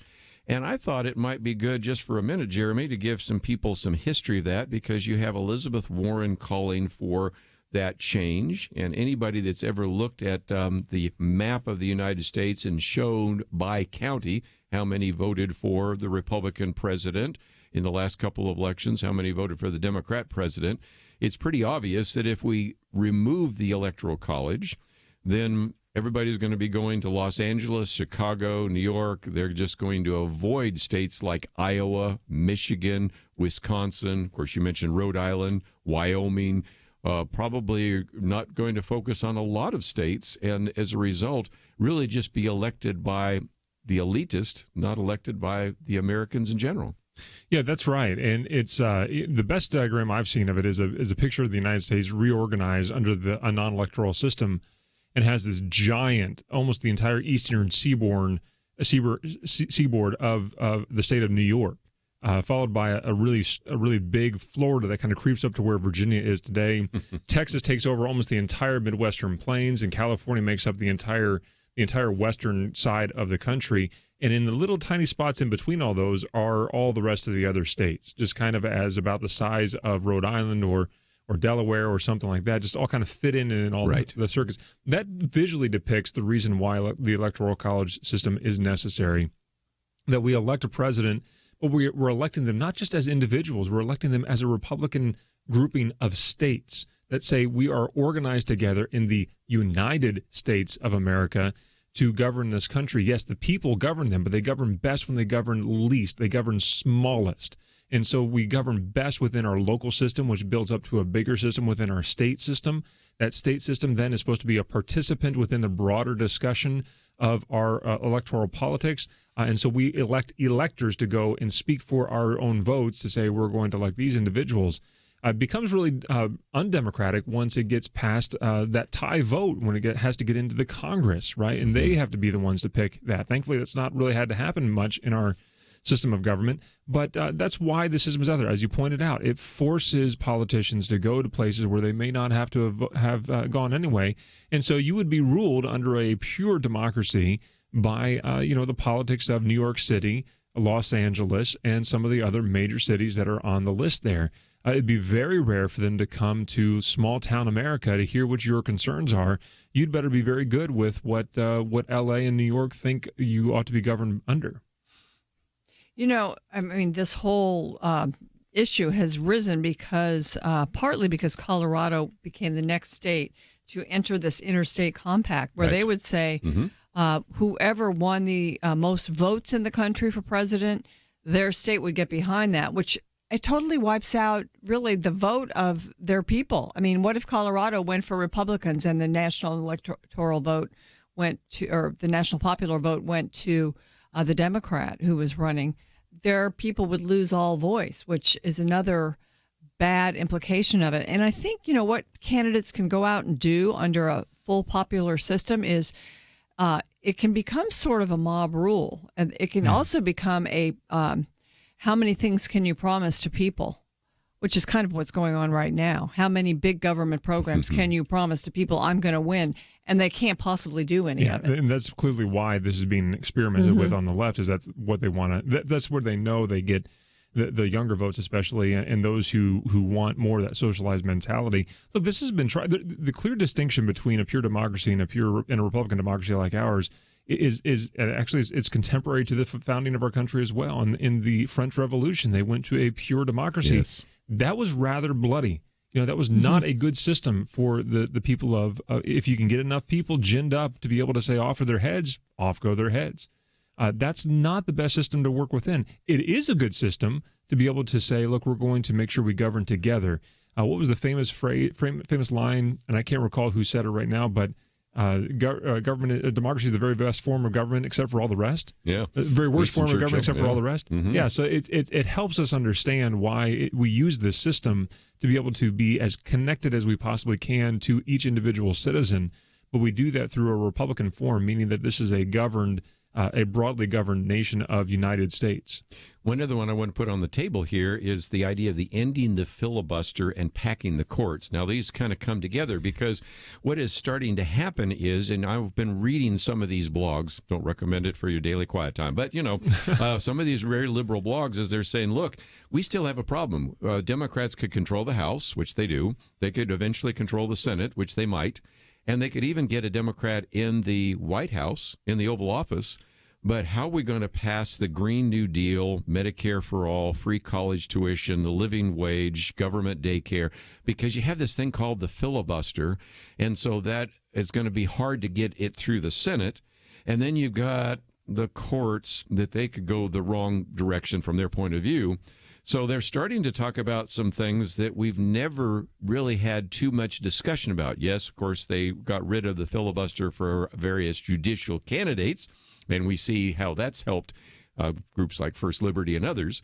But the filibuster has always still existed, and I've always had a little problem when a minority can thwart a majority. If you can come up with just 41 individuals, Republicans or Democrats, that don't want something, that's it. But just look at, Penna, what happened with the Affordable Care Act that was passed when the filibuster existed without one Republican vote. Can you imagine if there's no filibuster and you've packed the courts, how some of these ideas right now, which people are saying are dead on arrival, could actually be implemented? Yeah, and what I think it does too is it sort of permanently enshrines one party in power, and it'd be very hard to then wrest them out of power, especially when you pack the courts. I mean,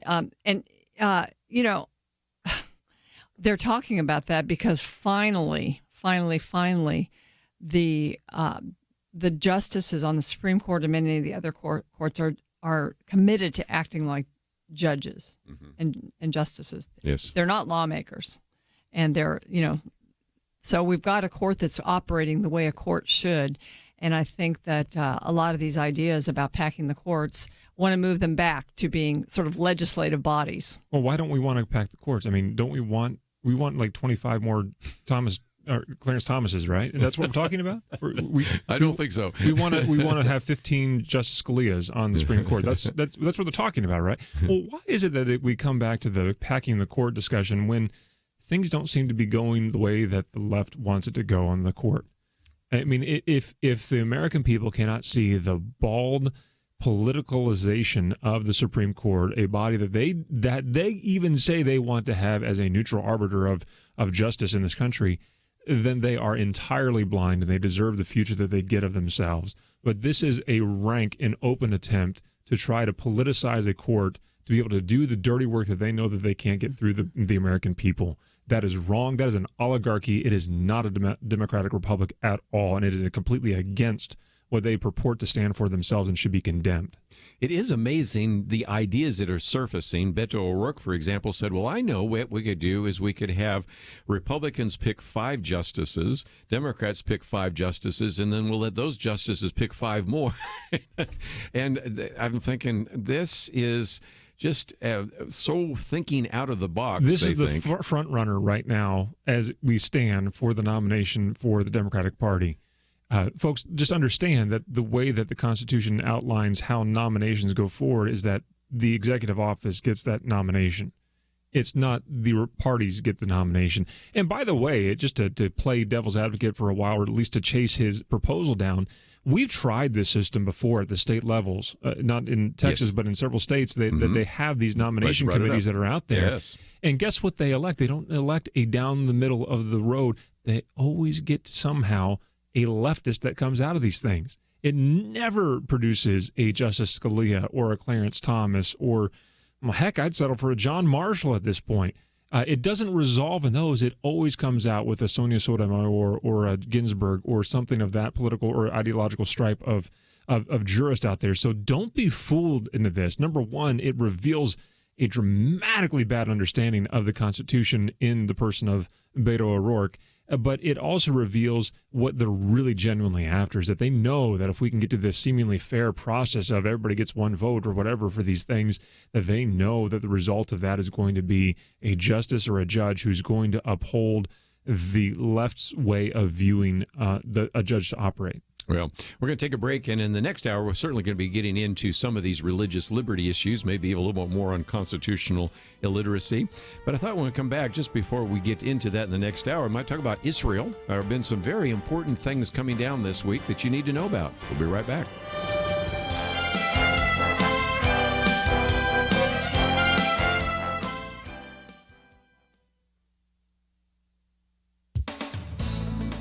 In the aftermath of the recent college admissions scandal, the Wall Street Journal's Peggy Noonan issued a warning in a column she titled, "Kids, Don't Become Success Robots." Ms. Noonan sees a certain kind of narcissism in these parents who have attained great success themselves, but who will cheat to get their kids in schools they don't qualify for. We've got to ask, is this really about their kids or about them? These parents, she explains, aim their children at the best colleges, which are to them basically brands. Peggy Noonan believes that this is, quote, not only so their children will do well, but so they will look good. These parents, she says, are status monkeys, creating success robots. These successful parents are sending cues to their kids that education is more about looking good than enriching the mind. Peggy Noonan wrote of her time working for a few months at an Ivy League school. She expected the students she interacted with to be interested in her views on politics, history, and literature, her areas of expertise. Instead, they wanted to know how to get good at networking. Being at this elite institution of higher learning was less about learning and more about connecting. This is not to disparage the value of the education or the connections one can receive at top universities. And good parents can legitimately help their kids get there.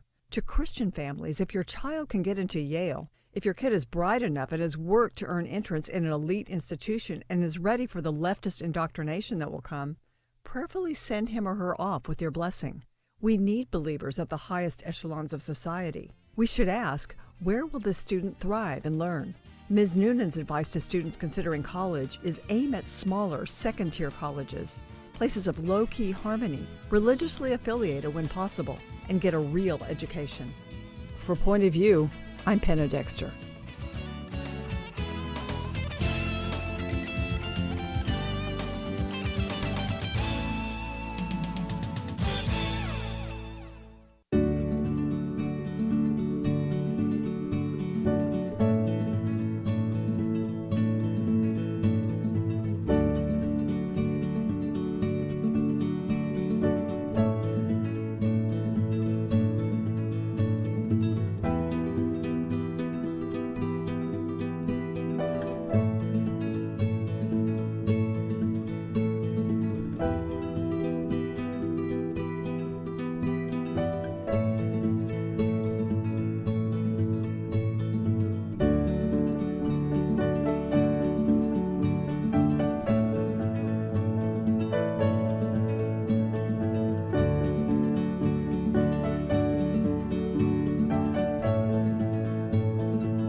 You're listening to Point of View, your listener-supported source for truth. Hi, this is Kelly Shackelford, President and Chief Counsel of First Liberty Institute. My story of Point of View really goes back to when I was in law school. I would listen to this show, and I was just blown away that there was actually a show that would analyze what was going on in our current world through a Christian worldview. It was something that stoked a fire in me early that turned out what I would be doing with my career for the Lord. So that's my story with Point of View, and I'd like to hear yours. To share your story with Kelly and Kerby, you can call us at 800-347-5151, or you can do it online at pointofview.net/shareyourstory. If we share your story with the Point of View audience, we'll send you a Bible stick as our thank you. That number to call is 800-347-5151 or online at pointofview.net/shareyourstory. You've heard Kelly Shackelford's story. We'd love to hear yours. And again, we have been very blessed by having a number of you call in, and you still can at 800-347-5151 and share your story. Or, of course, we've made it very easy for you just simply to go to pointofview.net. You can kind of write out some of your story, and we would like to share that a week from Monday when we start our Truth Team. And again, that's a great opportunity for you to share it with us, but we want to share it with our listening audience as well.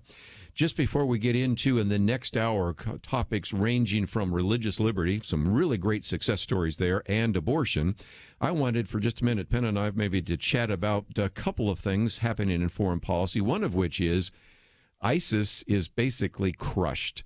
Baghouz, which is kind of the last stronghold of the ISIS caliphate, has been liberated.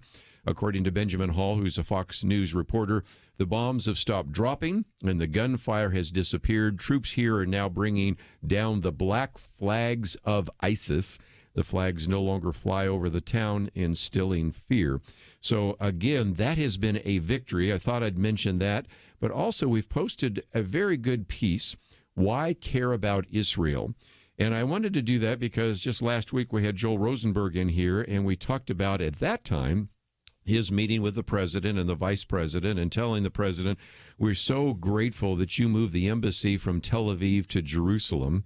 And sometimes, Penna, when I hear individuals talk about why they like Donald Trump, sometimes they'll mention the tax cuts and regulations and all that. But it's amazing how many times moving the embassy, which wasn't even in his top 10, but I think it was just because he kept a promise. There was a requirement that we would move the embassy from Tel Aviv to Israel under the Clinton administration. That was a promise, never kept. It was a promise given by George W. Bush, never kept. It was a promise given by Barack Obama, never kept. Promised by Donald Trump, and he kept it. Well, another one is this week, the recognition of the Golan Heights. I can't think of any president that has even been willing to consider that possibility. You and I, in different trips, have been at Golan Heights. Talk about the significance of that, if you mind. Yeah, before I do, I want to just say that it's, we can applaud ISIS being just way less of a threat, pretty much wiped out as a threat, but it doesn't take away the fact that Iraq is pretty much cleansed of Christianity now because of ISIS. And so places where the early church thrived are now, the Christians have left. And, I don't know what will happen. Maybe someday some will come back and resettle. Yes. But as far as the Golan Heights, President Trump did endorse this week Israeli sovereignty over the Golan Heights. It was seized from Syria in the Six-Day War in 1967. It was formally annexed in 1981, but the U.S. has never formally recognized it as being Israeli territory. And it's so complicated in Israel. What territory is Palestinian? What is Israeli? Where are they able to go in and out of each other's territory? Well, who controls the roads?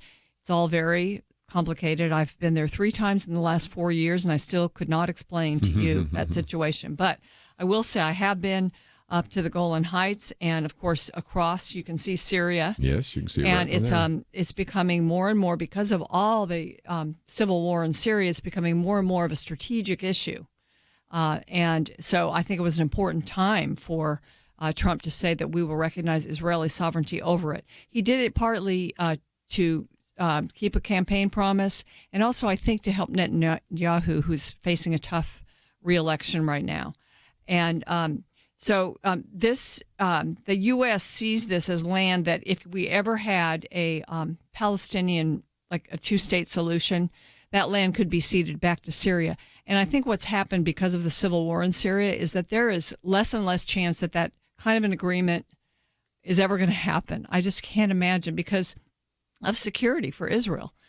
And, you said, Kerby, that people say that that's one of their top praises of Trump. And it's partly because some of the people you're talking to are believers. And we, Christians, different Christians are different in their importance they place on Israel. But it's very important to Christians that we treat Israel right and that we are a friend to Israel. And so this is another way, I think, to do that. But back to us being there, one thing that the Wall Street Journal said was if Israel didn't control the Golan Heights, right now it might be dominated by either Hezbollah or Islamic State. It's a security issue. And you are right there. I was there in November, and our guide actually has property right near there. He farms land, and he brought us up, and we were looking over, and we could see Syria. We had a time of singing and praising, and he brought his family, his little children up there. And, it dawned on me. It didn't dawn on me, but it just re-emphasized the way people in Israel live. Oh, I know. They are such a small country, the size of New Jersey, number one.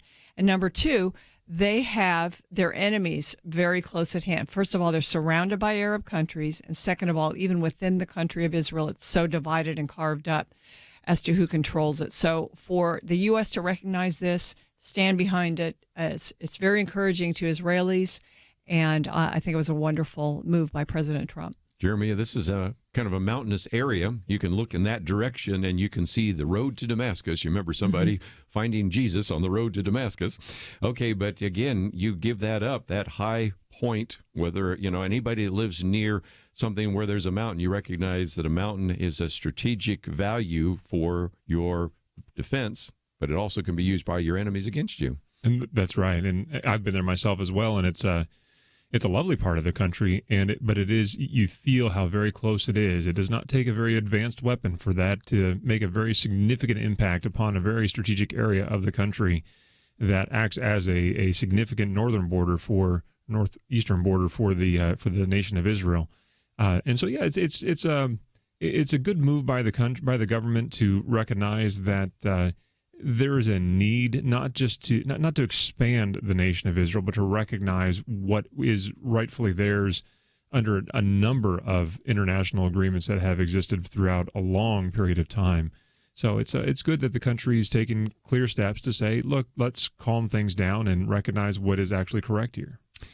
Just one other benefit is interesting. My latest booklet is on archaeology, and last year was a banner year for archaeology. There was a front page article in Christianity Today about all the archaeological finds in 2018. Some were found before, but now we have technology to read those. But of the major archaeological finds in the northern part of Israel, 2 come from the border between Israel and Syria. 1 comes from the border between Israel and Lebanon. And so the other day somebody was saying, well, why so many archaeological finds?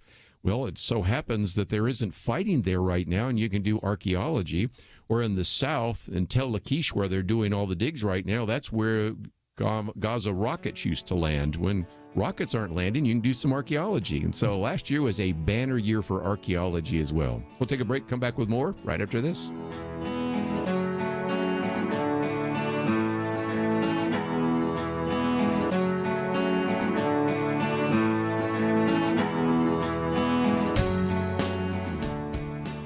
It wasn't long ago, it seemed, every official decision brought religious liberty and our ability to live as faithful Christians into question. Some of us wondered how long it would be before we were literally forced to choose between obeying God or men.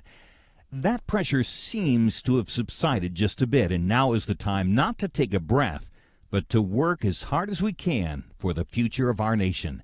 Thanks to you, Point of View is doing just that. And our special thanks to those who have become members of Truth Team 360. In football, 22 guys battle it out on the field while 40 or 60,000 watch in the stands, and perhaps hundreds of thousands more watch on television. We need a special few to get out of the seats and into the game. Join today by calling 1-800-347-5151 and ask to join the Truth Team, or visit us online at pointofview.net/team. We really do need you. The nation needs you. 800-347-5151 and pointofview.net/team. Point of View will continue after this.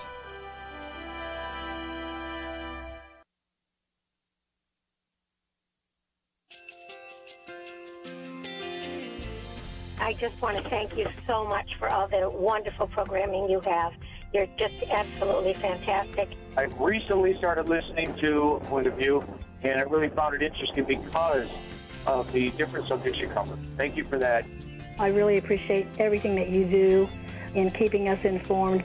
Thank you, Kerby, for everything that you have been doing. I appreciate all the work that you're doing, advocating for the Word of God. Thank you so much. Point of view, I think, is absolutely necessary because it's a Christian perspective, a biblical worldview perspective, and receive very current, up-to-date information about what is really going on, week to week in our culture, which is changing so rapidly, and yet it's morally sliding backwards. Yeah, I'm just, first of all, I thank you guys. Y'all's program is wonderful, and enjoy it every day. I learn so much every time I listen to it. Point of View Radio Talk Show.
Hi, this is Kerby Anderson. Each day we take on the tough issues and provide a biblical perspective to them. The topics we cover are wide-ranging: apologetics, theology, prophecy, creation and evolution, intelligent design, marriage, family, child-rearing, the millennial generation, trends in society, politics, economics, business, religious liberty, the Constitution, public policy, foreign policy, military policy, tensions in the Middle East, abortion, homosexuality, pornography, sexual ethics, media, technology, history, and America's godly heritage. We talk about anything that affects your faith, your family, or your freedom. So don't go anywhere, because Point of View continues right now.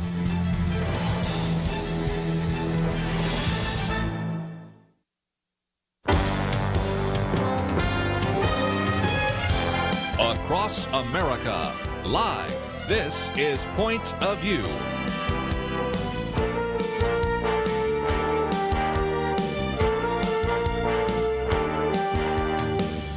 And now, Kerby Anderson. Back once again, and of course we have Penna and Jeremy here. And before we're done, we'll certainly have a link to First Liberty. But you also want to follow our link to the Daily Caller and the Daily Wire, because Jeremy's really just been very prolific in the last couple of days, hasn't he? He has. He's written some good pieces. I like them. They're concise, short, and they explain things, Jeremy. Well, I don't have a lot to say, so I try to say it as quickly as possible. He should be writing these commentaries. We ought to start listening to the Liberty Briefing. By the way, we do air that every day. I do listen to it. Except for on Fridays, because we actually play Penna's one, but I get a chance to listen to it 3 times. And by the 3rd time, I think I can almost give it myself. But nevertheless, in the Daily Caller, the first article on the website here, it says, thanks to Donald Trump and Betsy DeVos, America's schools have regained religious freedom. And it's something that I waited to talk about until you came in today. So let's explain exactly this executive order by the president, how that then led to the Justice Department and now leads to some great opportunities for all sorts of teachers and students. Yeah, if you remember back to the first 100 days, I think it was on day like 109 or 103, I can't quite recall, but the president walked into the Rose Garden and had a signing ceremony for an executive order on religious liberty and free speech. And in that, a part of that signing ceremony, he's talking about ending the problems with the Obamacare contraceptive mandate. He brings up the Little Sisters on the Poor. But the big feature part of that day was that this order was directing the Attorney General to create a memorandum, some guidance that would be distributed to the agencies across the executive cabinet. And that is exactly what happened. A couple of months later, I think it was in October, the Attorney General issues that guidance memo. Interestingly enough, there's no new law that comes out under that memo. It just simply says, here's what the law actually is right now today and what you need to do regarding law within the world of religious liberty and free speech. Now, fast forward to just last week when Betsy DeVos, the Secretary of Education, has sent a letter to the United States Congress, Speaker Pelosi, saying that she's no longer going to be enforcing a specific law and policy within their administration, because after talking with the Attorney General, consulting his guidance, and talking more with the folks at the Department of Justice, she now understands that a recent decision by the Supreme Court of the United States, known as Trinity Lutheran, has a specific prohibition on excluding organizations from participation in a public benefit that are just simply because they're religious in nature. And that's exactly what happened. So apparently there was a policy and a law in the United States that said that those organizations that provide equitable services to our nation's students cannot be religious organizations. They can be secular organizations to provide these equitable services. These equitable services are things like reading and mentoring and other types of tutoring opportunities that are available through Title I funds that students receive, and they can pay for these opportunities with those dollars. But they were excluding religious organizations for only one qualification, or perhaps one disqualification is the better way to put it. If they were a religious organization that provided mentoring or tutoring on math or on reading, they could not provide those services under the Department of Education's laws. And so the Department of Education rightly said, this is inconsistent with Trinity Lutheran, and therefore we can no longer enforce this provision of the law. That is a really important step for this department to take, and for this administration to have put in motion so many years ago now. It's amazing that was allowed all these years. And this president, as in many other things, actually put a stop to it. Yeah, and let's hope that it stays. Let's hope that it stays put. This is an administrative move by the Department of Education, a right one, I would say. Congress should codify that and make that more clear. There's other things that need to be done yet within this policy. For instance, these equitable services cannot be ideological in nature, so that if you're teaching reading or math or whatever, you can't do so from a religious point of view. Think, for instance, of students that may be blind that need to have their textbooks brailled. If their textbooks are religious in nature, so if a student goes to a Christian school who's blind and has a biology textbook that is coming from a Christian or a religious perspective, that money couldn't be used to put that book through the brailing process, which is a very expensive process for students to go through. That doesn't seem right or fair to me, and I don't think it's actually accurate under the law as well. It's saying that we disagree with this viewpoint, we're not going to fund that, but we're okay with this viewpoint, we'll fund that.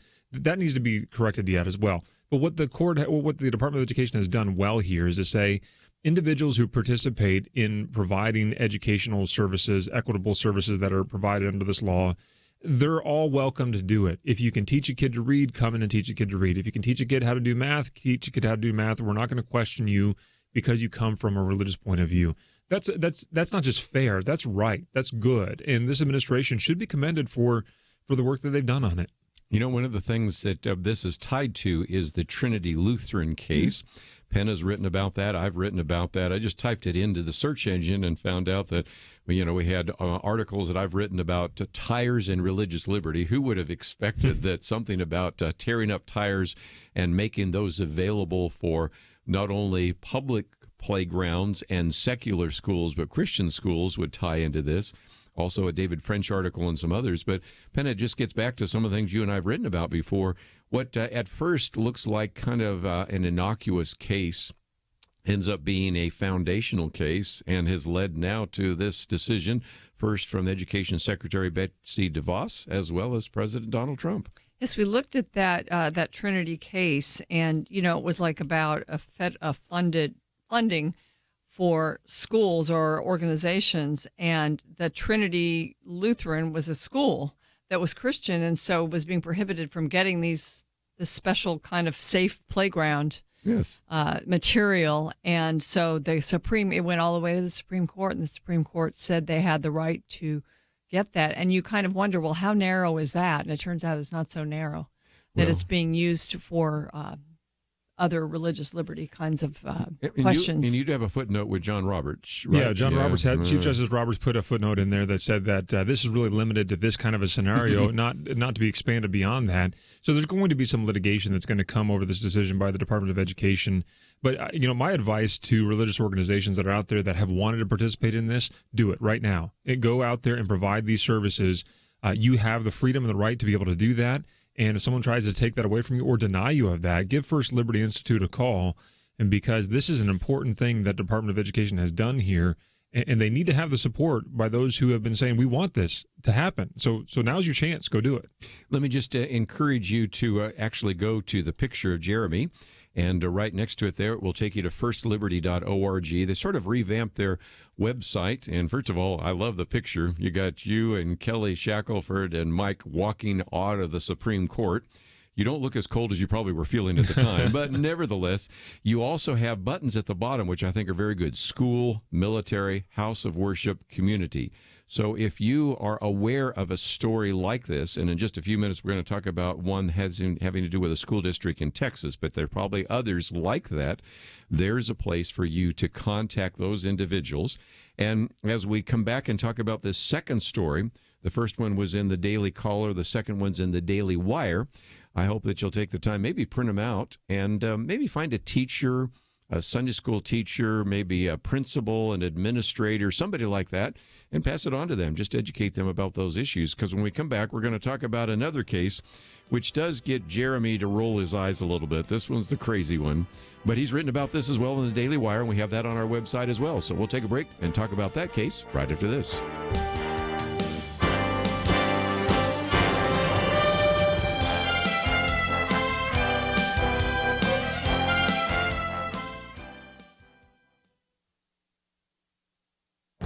This is Viewpoints with Kerby Anderson.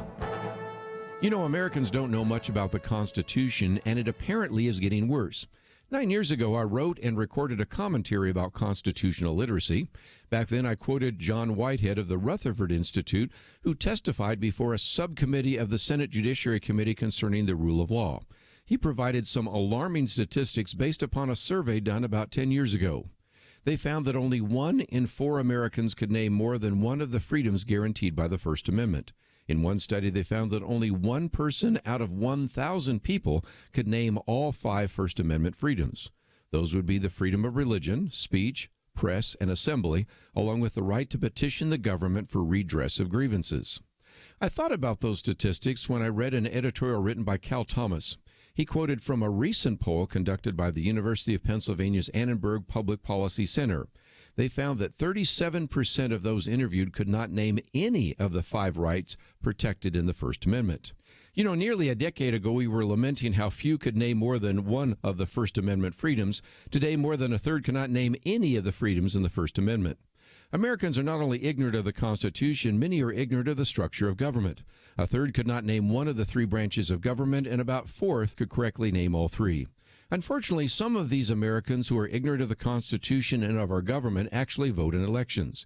You can't protect the rights guaranteed in the Constitution if you don't know what they are.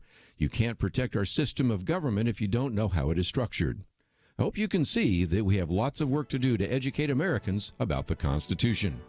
I'm Kerby Anderson, and that's my point of view.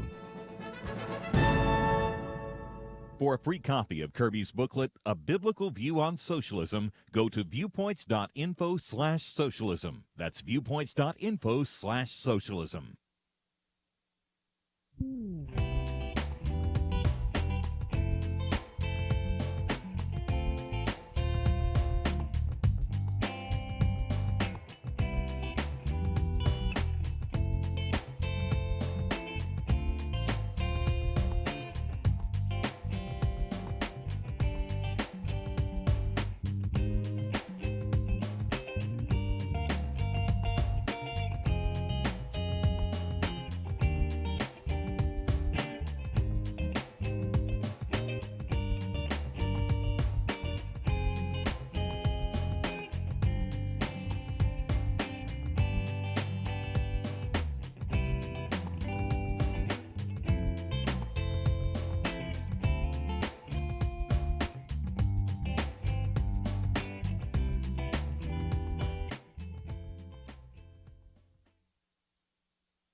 You're listening to Point of View, your listener-supported source for truth.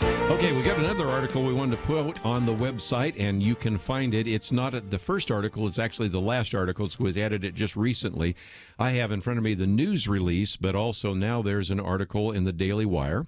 And Jeremy, I just appreciate this one because this is going to take some time to explain, and it's another one of those ones where Kelly Shackelford and I sometimes say, you just can't make this stuff up. So help us understand this particular case. And again, the good work that you've done in order to help the school district. Well, thanks. Yeah, no, this is a case that's really in our backyard here in Greenville, Texas, not too far down the street from where we're sitting right now. The Freedom from Religion Foundation, which seems to have nothing better to do than to pester good school boards around the country, sends one of their 2,000 or so letters that they send every year to school boards like this. Their objection this time, though, is rather remarkable. And I think it'll be somewhat of a surprise to some people to think about this, because I would guess that if you took a poll, and this is what I say in my article in the Daily Wire, is that if you took a poll of people to say whether or not a teacher could participate in an explicitly religious after-school club, most Americans, I think, would conclude that that would actually be wrong. Well, actually, they're wrong. A teacher actually can participate in a religious after-school program without any kind of a problem under the law. They're perfectly permissible to do so, and that's what these teachers and this principal was doing in Greenville. And more than that, it's actually further removed even from that, because what they're accused of doing is having the temerity to appear on a video using their own private speech to support a before and after school character education program run by a religious organization out of here out of Dallas, as a matter of fact. And they were talking on this promotional video for that company, for that organization. And because of that, the FFRF sends this letter to the school district saying, number one, you need to take this video down. You can't be having these these teachers and employees of the state endorsing this religious program of any kind. So take down the video. Now, how are they going to do that? They're going to call YouTube and say, take down a video that doesn't belong to us? They're going to force that. So they're openly advocating for censorship, I guess, of protected speech. But on top of that, they want them to investigate. They say investigate this teacher and this principal to find out just how nefarious their actions have actually been here. Well, we wrote a letter to the Greenville ISD saying very simply, it's a very simple response to this letter: ignore it. It is meritless. Throw it away. Throw it in the trash can. There is not a leg to stand on here. And actually, what we went on to say is that not only is this perfectly permissible, what this teacher and this principal have done is engage in what's called private speech, meaning the government cannot censor that speech. In fact, if they do, we said, if the Greenville ISD were to take action against these employees, they would be engaging in religious discrimination, which the law fully protects. And so, yes, teachers have certain rights, not only on campus, they actually retain their First Amendment rights on campus, but they also certainly have those rights when they leave campus or when the campus hours are over. The school district does not have total control of the lives of its employees and cannot insist that they refrain from any type of religious activity. And if they try to do that, they violate the law by censoring the religious speech of their employees. When I read the press release from First Liberty, I was just kind of reading it over quickly. When they said take it down from the website, I thought, oh, that it must be on the school's website. No, it's on YouTube. And even that would be problematical, wouldn't it? Well, if it's on the school's website, I think it could lend to the maybe inference that this is the government speech and therefore it could be attributed to the state. But I mean, this was on YouTube, discovered on Facebook. So you're going to have to go through two pretty gigantic social media companies to be able to force them to take this down. I don't even know the mechanics of that, how that would happen, and why the little Greenville ISD would try to go up against YouTube and Facebook to take down a private video. So they're taking down a private video that has been produced by a private organization in which two private citizens engage in private speech. This couldn't be more protected by the First Amendment if they tried.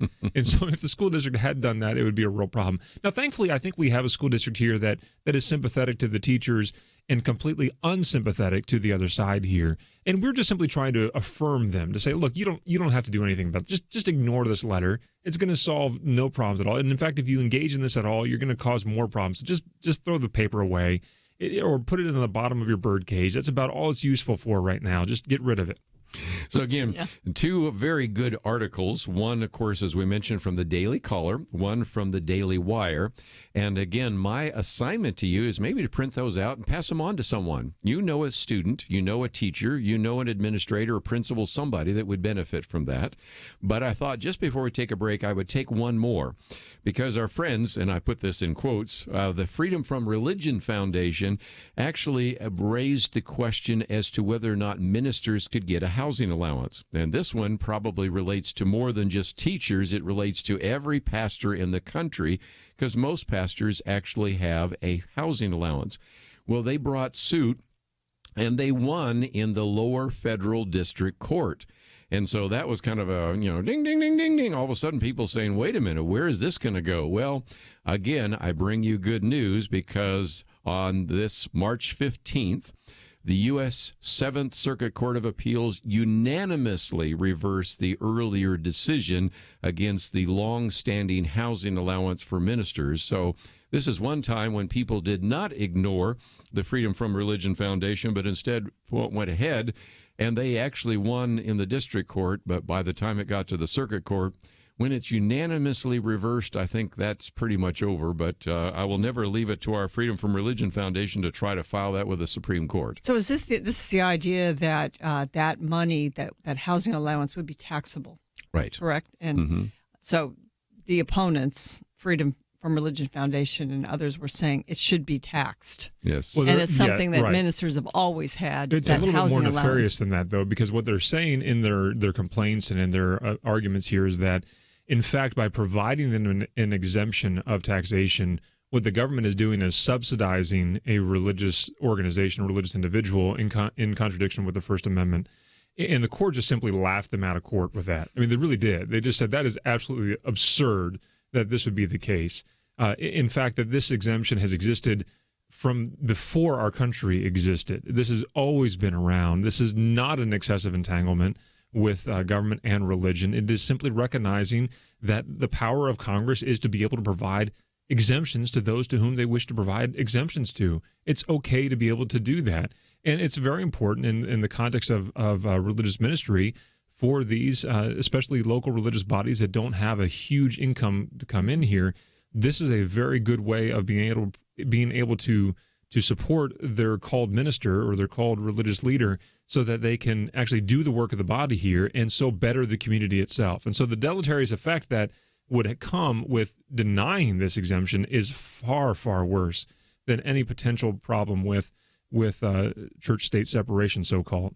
And again, I just think that's something you might mention to your pastor, because the typical pastor probably doesn't pay as much attention to some of the political issues, probably doesn't have enough time to listen to Point of View, although it's amazing how many pastors I've met over the years that do listen to Point of View, and let them know that that is a victory. And it goes back to the fact that many individuals lived in a parsonage house. And, of course, that's something we've talked about with O.S. Hawkins, because some of these individuals lived in a parsonage. Then when they retire, they don't have any equity in their house. And so that's one of the things that he's really tried to provide over the years for some of the widows who all of a sudden don't have any of those resources. But it isn't the benefit for the mega churches as much as it is for the individuals that maybe even are bivocational pastors. Big time with bivocational, Yes. trying to plant churches or start up religious organizations. It's a huge benefit to them and a necessary one to be able to do the work of the community. Again, the reason that the Congress has engaged this and provided these exemptions for so long is that they recognize the tremendous good that they provide to the local community. And if they did not do that there at the local community, the services that the government would have to expand and the taxes that they would have to lay in order to do those services are astronomical. So it's a huge benefit economically to the country to provide this exemption to the religious community. So again, if you've been listening to the program, you need to tell your teachers, your administrators, your school board members, or whoever it might be, maybe the students, that there have been some victories for religious liberty in that regard. And then you need to come up to your pastor and say, you know what, another victory for you as well, and that is the minister housing allowance continues on. And it wasn't just reversed, but it was unanimously reversed by the Seventh Circuit Court, which is, pretty conservative, but nothing like, say, the Fifth Circuit Court or something like that. Yeah. So that is pretty much saying that is the end of that conversation as well. I doubt that will go any further. I don't think that it will. It's good to remind folks that FFRF lost, and they lost big here. Yeah. So if you get another one of these nasty grams from them at your school board meeting or county commission meeting, take a big, deep breath. Let's look at this together. Give us a call. Go to firstliberty.org. Let us figure out whether or not this is something you need to be concerned with. I just spoke this morning to another one of these school boards that got a nasty gram as well. I helped them get a big, deep breath and address this correctly. We can do that for you as well. Again, all of that at First Liberty. And before we're done, we'll talk about that. Of course, I've already mentioned that you can find some of that information there. They have some resources. If you're a teacher, a principal, in the military, whatever it might be, they have all of that at firstliberty.org. But when we come back, we're going to talk about abortion and these heartbeat bills. All that coming up right after this. It's amazing but true. When it comes to one of America's biggest household expenditures, healthcare, a lot of people think they've got no choice. People are used to thinking we have to do it this way, but they don't. Yes, you have the freedom to choose an alternative with your health care. It's MediShare, and it costs way less than the alternatives. The typical family saves $500 a month, not a year, a month. And if you're single, this can save you a lot too. And let's face it, a big reason MediShare is 400,000 people strong. It just works. They've shared over $3 billion in medical bills, so they can help share your needs too.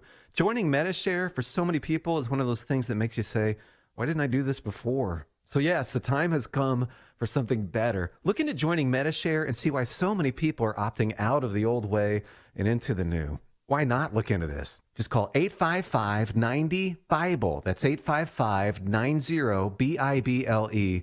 855-90-BIBLE. It takes a team to win. Be part of Point of View's Truth Team and bring truth and healing to America. Go to pointofview.net/team, pointofview.net/team, and 800-347-5151.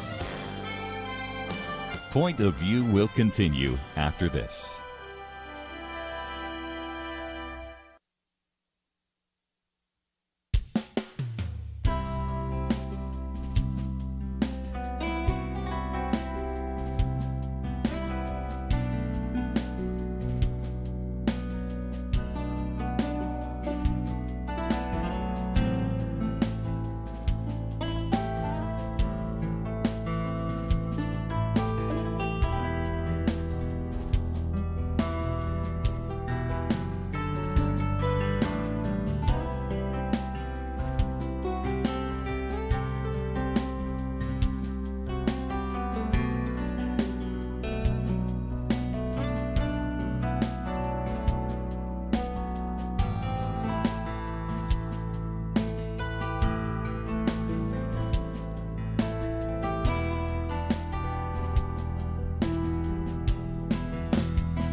You are listening to Point of View.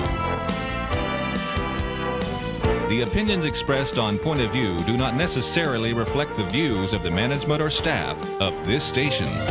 And now, here again is Kerby Anderson. Final half hour, and again, Jeremy and Penna in studio with us today. And before it's through, we'll spend a little bit more time talking about some of the resources. Penna's Viewpoints commentary today is called Success Robots. That gets us back into the college cheating scandal. We'll talk about that in just a few minutes. Of course, Jeremy has been with us, and we've already mentioned a couple of his articles, but we also have a link to First Liberty. But I thought we would get to one of the first articles we've posted. I think it's actually technically the second article. Republican legislatures throw down the gauntlet, pass heartbeat bills. And Penna, this is something you've written about and something where you've done a number of interviews over these years. And one of the arguments David French is making is that up until now, we've been engaged in what could be called incrementalism. There's only so much that the decision of Roe versus Wade would allow us to do, to limit third trimester abortions, to maybe have parental consent, 24-hour waiting period, whether or not a doctor can have admitting procedures and various kinds of things in a local hospital. But he's saying, now when we are seeing some legislatures going the other direction, basically almost legalizing infanticide, he's saying incrementalism had its day, but maybe it's now time for the pro-life movement to really come out and double down. What's your thoughts? Yeah, one of the big restrictions on abortion that's been talked about in recent years is also this 20-week ban, 5 months. And he said, David French, this is a fantastic piece that you've posted at pointofview.net. It's really worth going and looking at. But he's talking about that that 20-week ban would still leave the right to 98.7% of abortions. So, let's get to the heart of the matter, which is, and I always thought as people would introduce these heartbeat bills over the years, I always thought, wow, that's really, really strict. It's about 6 or 7 weeks when you can first hear the heartbeat. Mm-hmm. And so there would be no abortions allowed after the heartbeat was heard. In the state that passed this bill. I always thought this was just going a little bit far. This will never pass court muster. And indeed, I think South Dakota passed one and it was struck down. So it's so different now, though. We have a different, and this is what I think the battle over Kavanaugh was about in the hearts of a lot of the pro-aborts across the country, because they saw Roe versus Wade as finally vulnerable. And it is. And so why not now? You see the left doubling down on the right to abortion all the way up until birth. Why not the pro-lifers double down on abortion and be consistent about the fact that this is a human life from conception? So if you can hear a heartbeat, and of course at this time of the heartbeat is a real audible recognition that this is a separate life from the mother, that you're not just, getting rid of a body part of your own. You are getting rid of a life. Mm-hmm.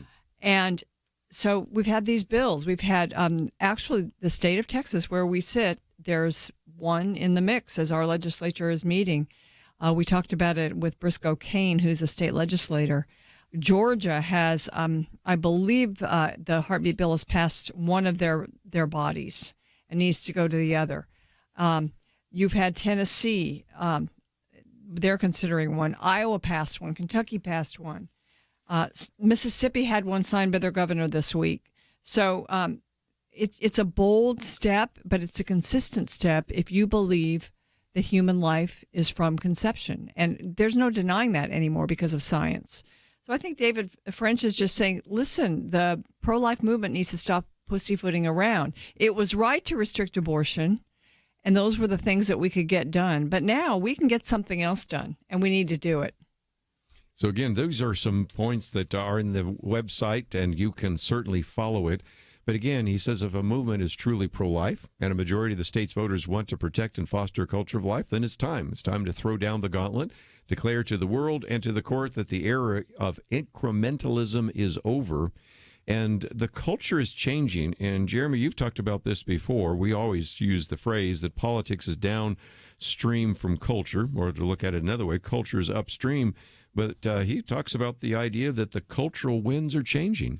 They are, and that's an important thing to be bold about, because if the cultural winds on this issue are shifting to the right, one of the few areas I might add in this country where our political ideas are moving more conservative rather than more liberal right now. But it certainly is. And the reason for that is that people are smart. They can look at science and say, what comes out is a human being and not an egg or a monkey or anything else. It's an actual human living being inside there. And they can go to Babies R Us and pick up a fetal heart monitor for $20 or something and listen to their kid's heartbeat from the moment they leave from the moment they discover that they are in fact pregnant. So people know what's going on here, and the games from the left are no longer sufficient to be able to withstand the challenges that are out there. But that just means that these lawmakers, these legislators that have been promising to do something on pro-life issues, it's time to start cashing that in. It can't be a stump speech anymore. It actually has to be something you actually do and go out and accomplish. And if you don't, what David French has been saying in here is that you're going to continue to have a reluctant court that is not going to do something. How does he put it? He says something about if you go through incrementalism any further, you're going to continue to encourage judicial caution and judicial restraint. Because why overrule Roe, the seminal case that has caused the problems in this area? Why overrule that if you're just going to be talking about privileges at local hospitals for abortionists? That's important, of course, but that can be taken care of in some of the lesser decisions that have come out of the progeny of Roe. The reality is that if we want to have judges or justices for that matter, that are truly dedicated or wanting to take bold steps by overturning what some on the left call a super precedent. I don't know exactly what that is other than a precedent that wears a red cape. But if we want to have them overcome those precedents and take that kind of rather bold step, which is difficult for a judge or justice to do, then we need to give them cause to say there are people behind you that want this to occur as well. Some pressure, yeah, pressure and support, frankly. And back to another point that I know you've made before, and that is up until now, it's always been the pro-life candidates that's been put on the spot. And yet, given the fact that the younger you are, the more likely you are to be pro-life, and the nation itself is turning more and more kind of a pro-life perspective, only now recently have we seen some of the so-called pro-choice candidates getting put on the spot. And they need to be. And especially for those of you who are center left that are listening to the show, you need to ask your candidates where they stand on this. And the pat answer of it's just a decision between a woman and her doctor is insufficient. And I think it's becoming more and more obvious that it's insufficient. And they need to be pressed on certain things. If there's at least going to be this counterbalance to the celebration you saw in the gallery of the New York legislature over what amounts to infanticide, then we need to have conservative states celebrating the fact that they've ended abortion effectively within their own state. But if that's going to take place, then the political discussion has to follow that as well. Where, guys like Beto O'Rourke, who was asked here recently a very sincere question about a third trimester late-term abortion, whether or not that was is infanticide or something that he would support or oppose, he completely and very obviously ducks the question and turns it into a very simple, more simplified abortion question about whether or not abortion in concept is permissible or not. That's not what the questioner was asking, and nor should they be allowed to get away with that. Are you going to allow a child once born to simply die on the table if it was unwanted in the first place? That needs to be confronted by these Democratic lawmakers in pat answers about doctors and their patients and their God is insufficient anymore. It's no longer okay to say safe, legal, and rare when it is not safe. It is becoming increasingly illegal, and it is anything but rare these days.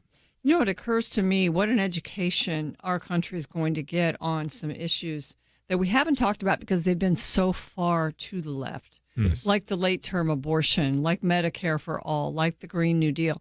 And our country is going to have to be discussing these issues and the debates. I mean, I don't know if I have a lot of optimism about how much will be learned because of who's asking the questions. In the debates, are they going to really push people like Beto O'Rourke? Is he going to be able to get by with ignoring a question on late-term abortion?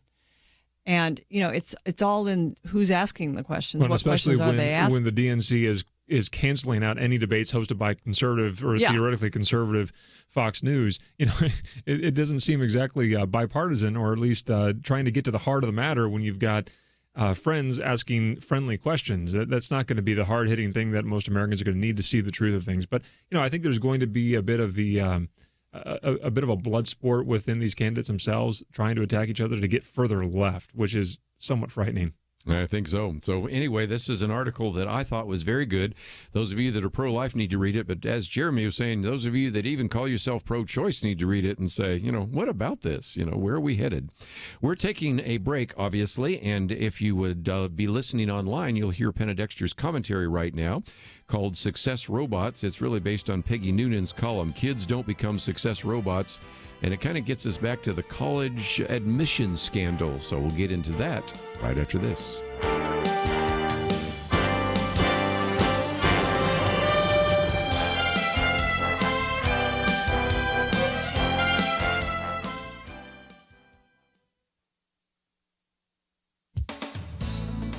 In the aftermath of the recent college admissions scandal, the Wall Street Journal's Peggy Noonan issued a warning in a column she titled, Kids Don't Become Success Robots. Ms. Noonan sees a certain kind of narcissism in these parents who have attained great success themselves, but who will cheat to get their kids in schools they don't qualify for. We've got to ask, is this really about their kids or about them? These parents, she explains, aim their children at the best colleges, which are to them basically brands. Peggy Noonan believes that this is, quote, not only so their children will do well, but so they will look good. These parents, she says, are status monkeys, creating success robots. These successful parents are sending cues to their kids that education is more about looking good than enriching the mind. Peggy Noonan wrote of her time working for a few months at an Ivy League school.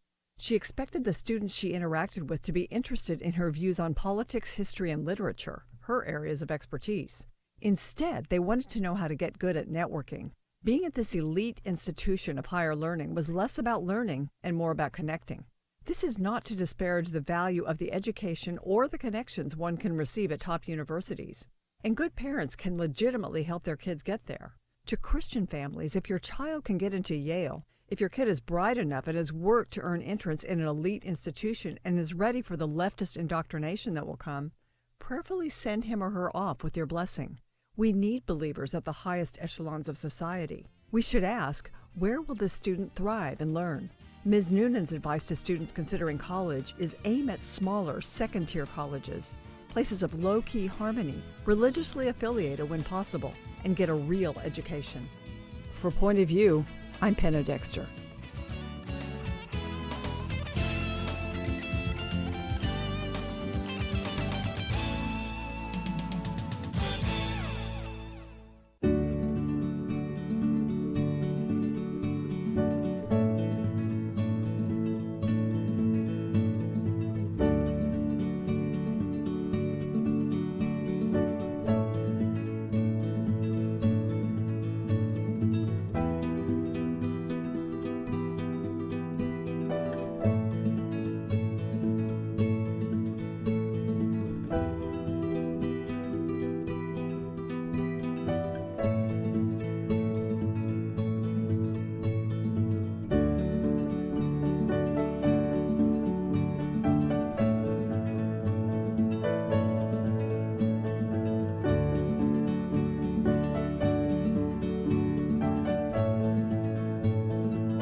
You're listening to Point of View, your listener-supported source for truth.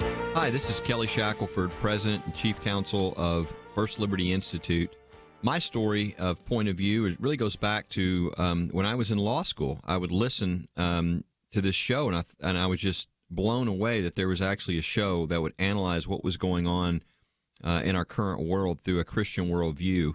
It was something that stoked a fire in me early that turned out what I would be doing with my career for the Lord. So that's my story with Point of View, and I'd like to hear yours. To share your story with Kelly and Kerby, you can call us at 800-347-5151, or you can do it online at pointofview.net/share-your-story.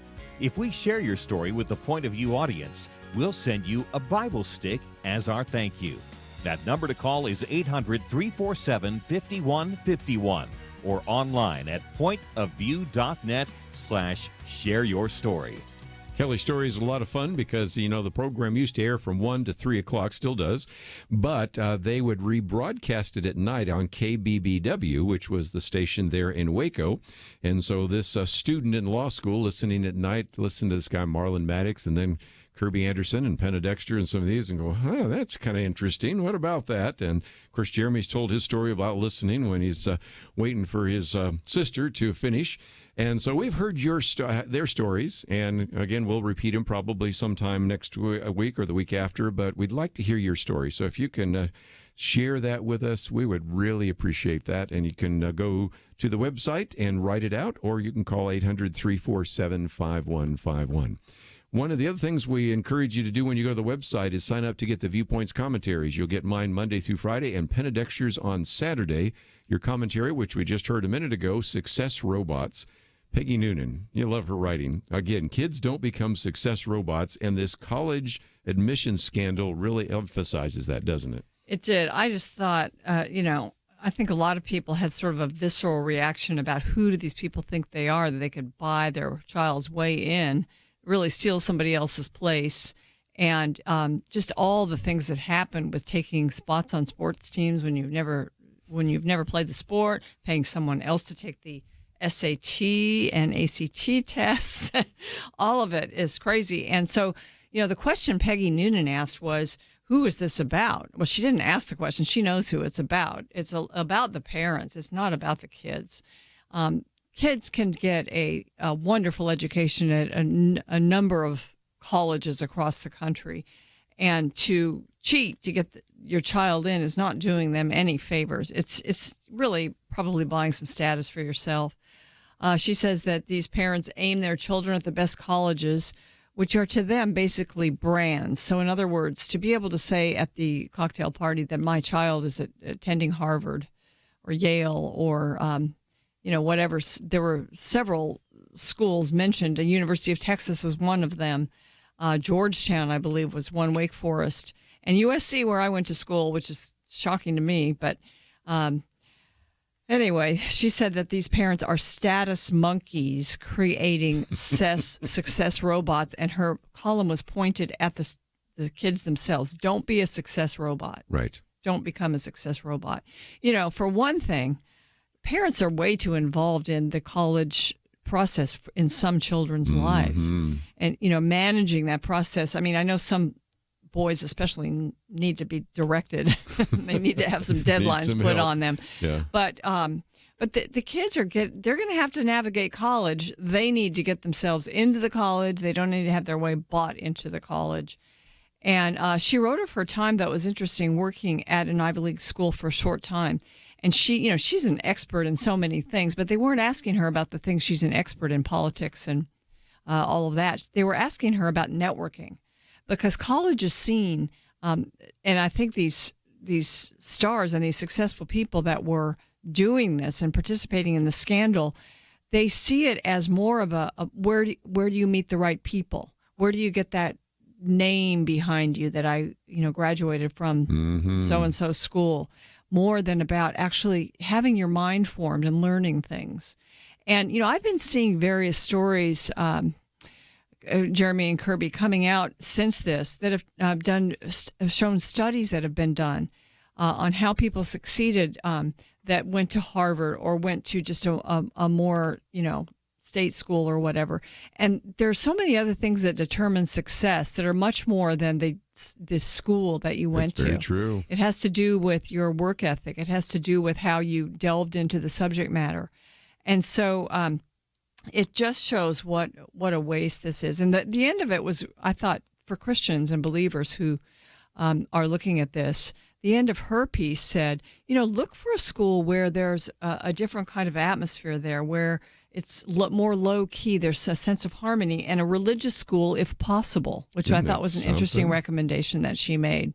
And, my point to add to this is, if your child can get into one of those top-tier schools, I wouldn't rule it out, because there's realities in this world that if you are there and you end up in the top echelons of government and power, it's good to have believers there.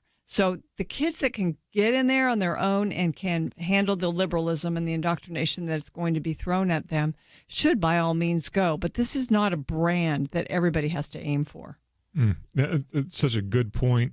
We do need people in these high positions that are, rightly or not, being drawn largely from the Ivy Leagues and some of the more name brand schools, not poison Ivy League degrees like what I have, but there are important people that important positions that need to be filled by good people, and we need to see more of that. I would like to see more fairness in that process in general, including my own. Look, I've worked diligently. I hope I produce a good product here and there, but my West Virginia University law degree doesn't get me in as many doors as a Harvard law degree might get me in, as good as the work that I produce does.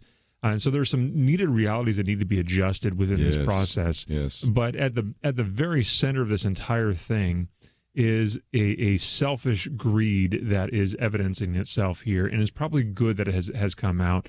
I think there's more to be done on this issue. There's more to be said yet on this, and frankly, more shoes to drop. I'm sure of that are beyond just Ann Beck or Lori Loughlin and all the rest there that are caught up in this little process here.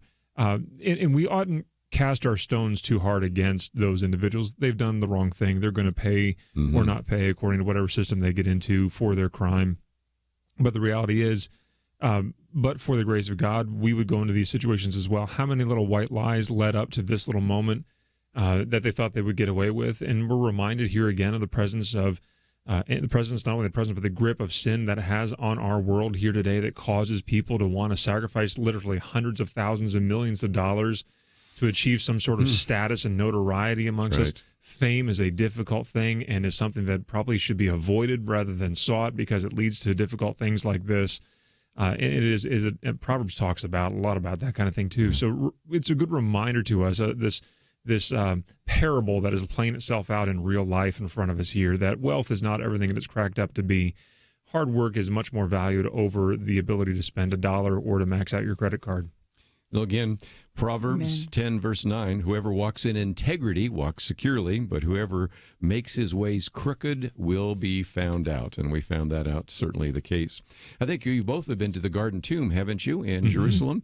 The director of the Garden Tomb will be sitting in that chair on Monday. Fantastic. He is the individual that actually orchestrates that. So we're going to take you to Israel a little bit, at least visually as well as audibly. So I hope you'll join us then. Of course, that's just one of the many guests we have next week. I'm looking forward to Paul Gould with us as well on cultural apologetics and all sorts of great interviews. So take the time to visit the website. There's a link to firstliberty.org, and I would encourage you to contact Jeremy and his staff over there as well. And if you'd like to get Penna Dexter's commentary, there is a place for you to sign up and receive it tomorrow in your inbox. I appreciate both of you being with us, and Andrew and Steve, thank you for your help.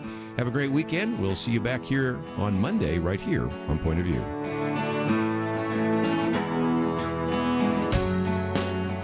It's amazing but true. When it comes to one of America's biggest household expenditures, healthcare, a lot of people think they've got no choice. People are used to thinking we have to do it this way, but they don't. Yes, you have the freedom to choose an alternative with your healthcare. It's MediShare, and it costs way less than the alternatives. The typical family saves $500 a month, not a year, a month. And if you're single, this can save you a lot too. And let's face it, a big reason MediShare is 400,000 people strong, it just works. They've shared over $3 billion in medical bills, so they can help share your needs too.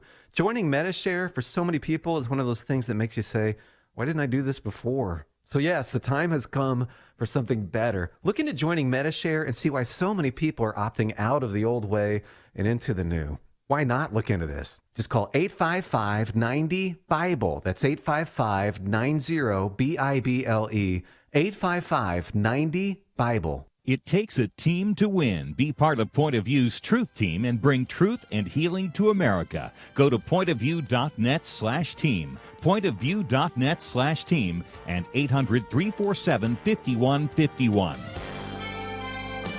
Point of View is produced by Point of View Ministries.